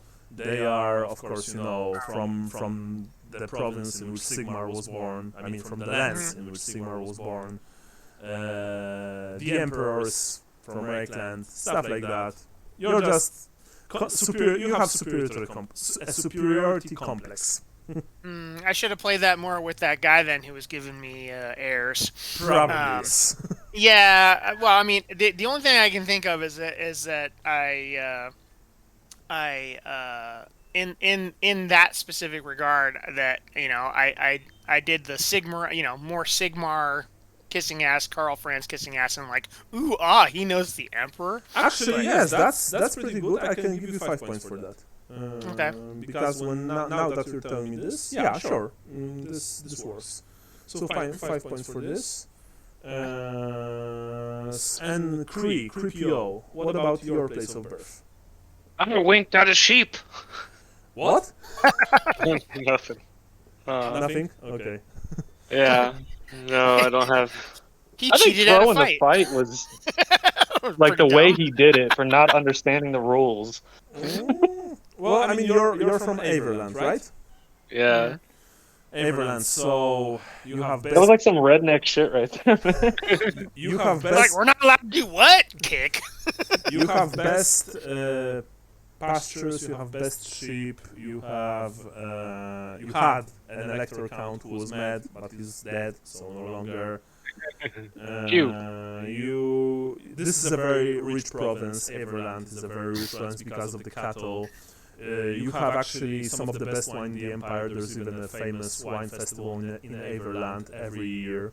There's Blackfire Pass, which of course means orcs, and Yeah. it means that Everlanders are usually the first to take a brand when greenskins come pouring in from the south. That's something that I can think of very very quickly on the top of my head when it comes to Everland. Yeah, I don't know that I embodied any of that. I mean, your character, I assume that when it comes to your birthplaces, you guys know practically almost everything from Sigmar's Heirs section of your provinces. So really, spend some time, read them, and then just use it during the game. I suggest so. Everlanders are not considered Hicks. They're not rednecks. Rednecks are more really? Yes, Stirlanders are more like that. Ostlanders, they are weird. Northlanders are half Norsemen, so no one trusts them and no one likes them. Although that said, Everlanders are definitely on the more rural side, so actually I guess they could be I think the considered. joke is that they fuck sheep and stuff, and I mean, yeah, you're right. Of course, there's the They're not famous. the Welsh. Yeah. That's lot why of he said he was incest. familiar with the shepherd's wand. Yeah, no, sorry, Ben, you're right. Of course, they are on the more rural, sheep shagging people stuff side. So I'll give you 5 points because you were pretty unorthodox today when it comes to contacts with people. So I can give you 5 points for your character for that. Hooray! Religion, Gustav. 10 points. You were Shalayan. You mentioned her. You also shown the cross, the run-out thingy. Very well, very good. Johannes, you are a Sigmarite, right? Yeah. Mainly. But I think you also mentioned that you worship other gods as well. Yeah, Shalia, just to give me guidance for my medicines. All right. So, would you say that you were religious today? I referenced Sigmar a couple of times, but I don't know how religious that really made me because it's sort of just like something you say. No, I mean if you mention your god, then that's unless it's really like whatever. I usually acknowledge it. Well, I think that I can give you 5 points for this. Honestly, when it comes to Shalia, I would give you 10, but there's one problem. I'm not sure how much Shalian it is to slip someone a laxative. yeah, no, it's not. I mean, I like this a lot, and this is a very cool character trait. But this is not entirely merciful, especially since you as a herbalist, as a pharmacist, you would know that potentially a diarrhea can be very dangerous. Funnily enough. Yes, can kill you. Yes, if you are completely dehydrated, it could drop you. So I'll give you 5 points for Sigmar for mentioning him a couple of times. Again, remember every god has his commandments or her commandments. In case of Sigmar, of course, it's obey your superiors. Remember about the unity of the empire. Be vigilant, stuff like that. Your usual totalitarian stuff. Yeah. And Kree, what about you? You are Morite, right? Yeah. So, would you say that you were Morite today? No. No. All right. Remember, Mor is not only god of death; he's also god of dreams. you can actually use it in a pretty cool way. That way, we had a player once, Jason, who was, if I recall correctly, Jason was using this approach, this dream approach, rather well with his character, with Vincent. Yeah. So I would suggest, also going this route. Now, star sign, Gustav. The dancer. Yeah, 10 that's points. pretty well with the 10 paper, points man. very well, because you went, you bought the guy a beer, you of course met Marla and had a good time with her, and then recruited her in a way. That was pretty good. Johannes, what about you? I'm trying to try to remember what the Piper is all about. Remember, you have the signs in the star sign combat aids, and you have descriptions and how to roleplay them there. So, diplomatic, cunning, shady. Yeah. So I mean, the only shady thing I did was I convinced that guy to let me buy him a beer. Yes, and I think that's actually pretty well. You were shady. You were cunning, because, with the whole walking in front of the gate, asking the guy at the cart, at the wagon, the coach. That was good. Yeah, I'm going to give you 10 points for that. And then we have Witching Star for Cree. I'll give you 10 points. You were courageous, you were strong-willed, and you were also... you didn't want to re-roll the botch. That was good. That was actually in character. So you have 10 points, which is max for this. Cree. And then we have dooming, the doom and gloom, so to speak. Gustav, what about you? Thy shall sup from the cup of corruption. So that's what I was thinking when I set the mug down. Like, I didn't even finish the beer because it was likely some kind of shady deal that's going to come out of this thing with the halfling. Okay, that's pretty cool. I will also give you 10 points because you went to bed with a prostitute. That's a cup of corruption right there, right? She's a very nice girl. Yes, all of them say that. Wow, what a simp. She likes me for me. She likes me for my personality. and I pay her OnlyFans account a lot of money. So I'm going to give you 10 points for that. I would give you 10 points, for example, if you would go out with a girl and then you would cut something, like, something nasty. Then that would literally be the dooming. Oh, remember also there's a rule, funnily enough, in Tome of Corruption: if you die in a way corresponding to your dooming, your next character can get, if I recall correctly, a free advance. That's sweet. That's actually a pretty funny, but also very useful rule. So, Johannes, what about your dooming? Tie not the ribbon nor feather wear, yea, the peacock is thine enemy. Oh, Jesus Christ. Well, I was thinking about it. I could have been more condescending with the I could have been with the fancy pants. All right, with the guy at the gate, coach. Okay. Yeah. So I think I sort of missed an opportunity there. I think so. Yeah. I don't know how. Well, I needed information from him though, so but also I just didn't think about it at the time. I don't know how fancily dressed. I guess the secretive guy wasn't very fancily dressed, was he? Which one? Which secretive guy? The guy who I slipped the laxatives. No, because he wasn't. He looked like well, maybe not like a thug, but like your lower class imperial commoner. Okay, yeah, because that's my trick for dealing, for dealing with my enemies who are fancy. So I just have to bump into that guy who gave the laborer money and get him a beer, and then I'll be good. But I think this time 0. Yeah, I think so. That's truth be told, this is actually a hard dooming to RP. Yeah. So you should maybe think about a few ways to do this, but I wouldn't be surprised if you really had trouble with it, because that's a tough one. Yeah. Creepy well, like I said, That's my main motivation for slipping people this stuff is because I'm trying to fuck with them because I think that they're assholes. Yeah. They're nice.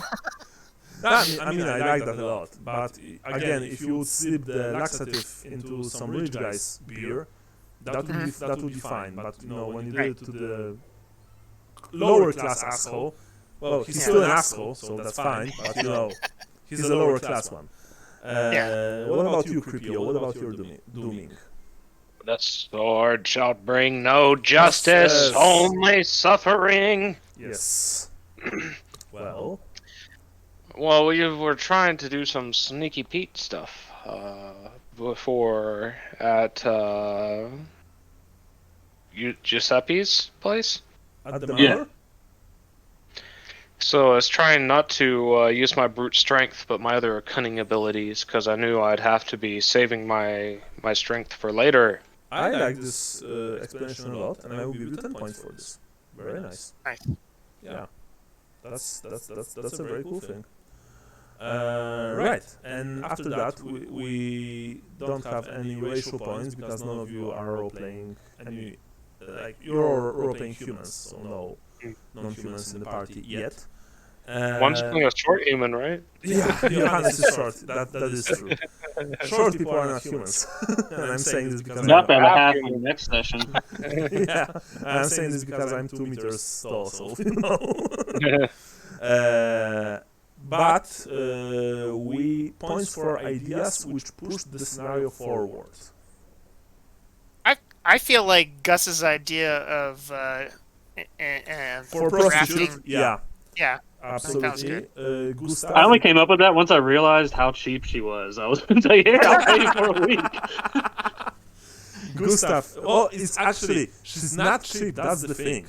But you have money. So that's why you relatively speaking, yeah. Because if you would be your normal outdoor citizen, then a girl who takes a silver per night, or rather, I don't know, 5 silver per night, if I recall. I don't remember. She's very expensive. I think it was 1 silver per night because I'm paying 8 silver total. Okay. And then she wanted 4 up front. But yeah, 1 silver per night, that's still expensive, really, especially for a few hours of fun. Assuming that you didn't last that long, of course. 30 seconds of fun. Yeah.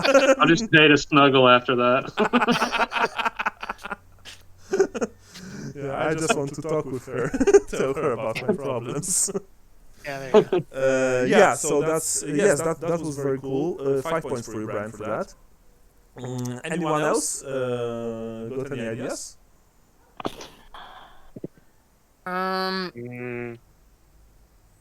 Well, who was it who actually had the idea to go to what's his name's house again? I don't remember if that was me or something else. To Gus. Okay, but one question: in what way did this actually help you?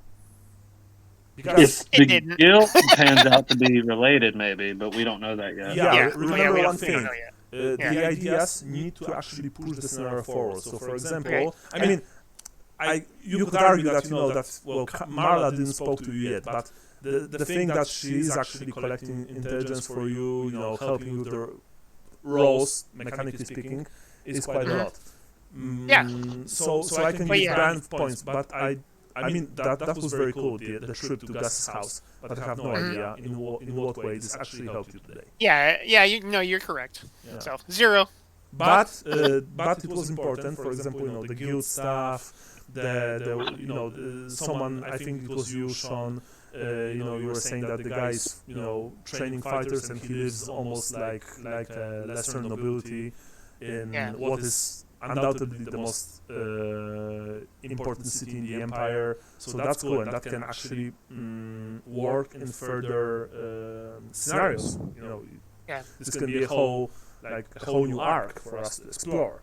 But I don't think that it pushed the scenario. For this particular scenario, yes, it did not. So I honestly think that the only Gustav did something meaningful when it comes to this particular point giving section. So I'm going to give you 5 points, Brian, as I said, and let's and here, and next session. In 2 weeks from now, it will be 19th of March, but of course, if you guys want different day, please tell me.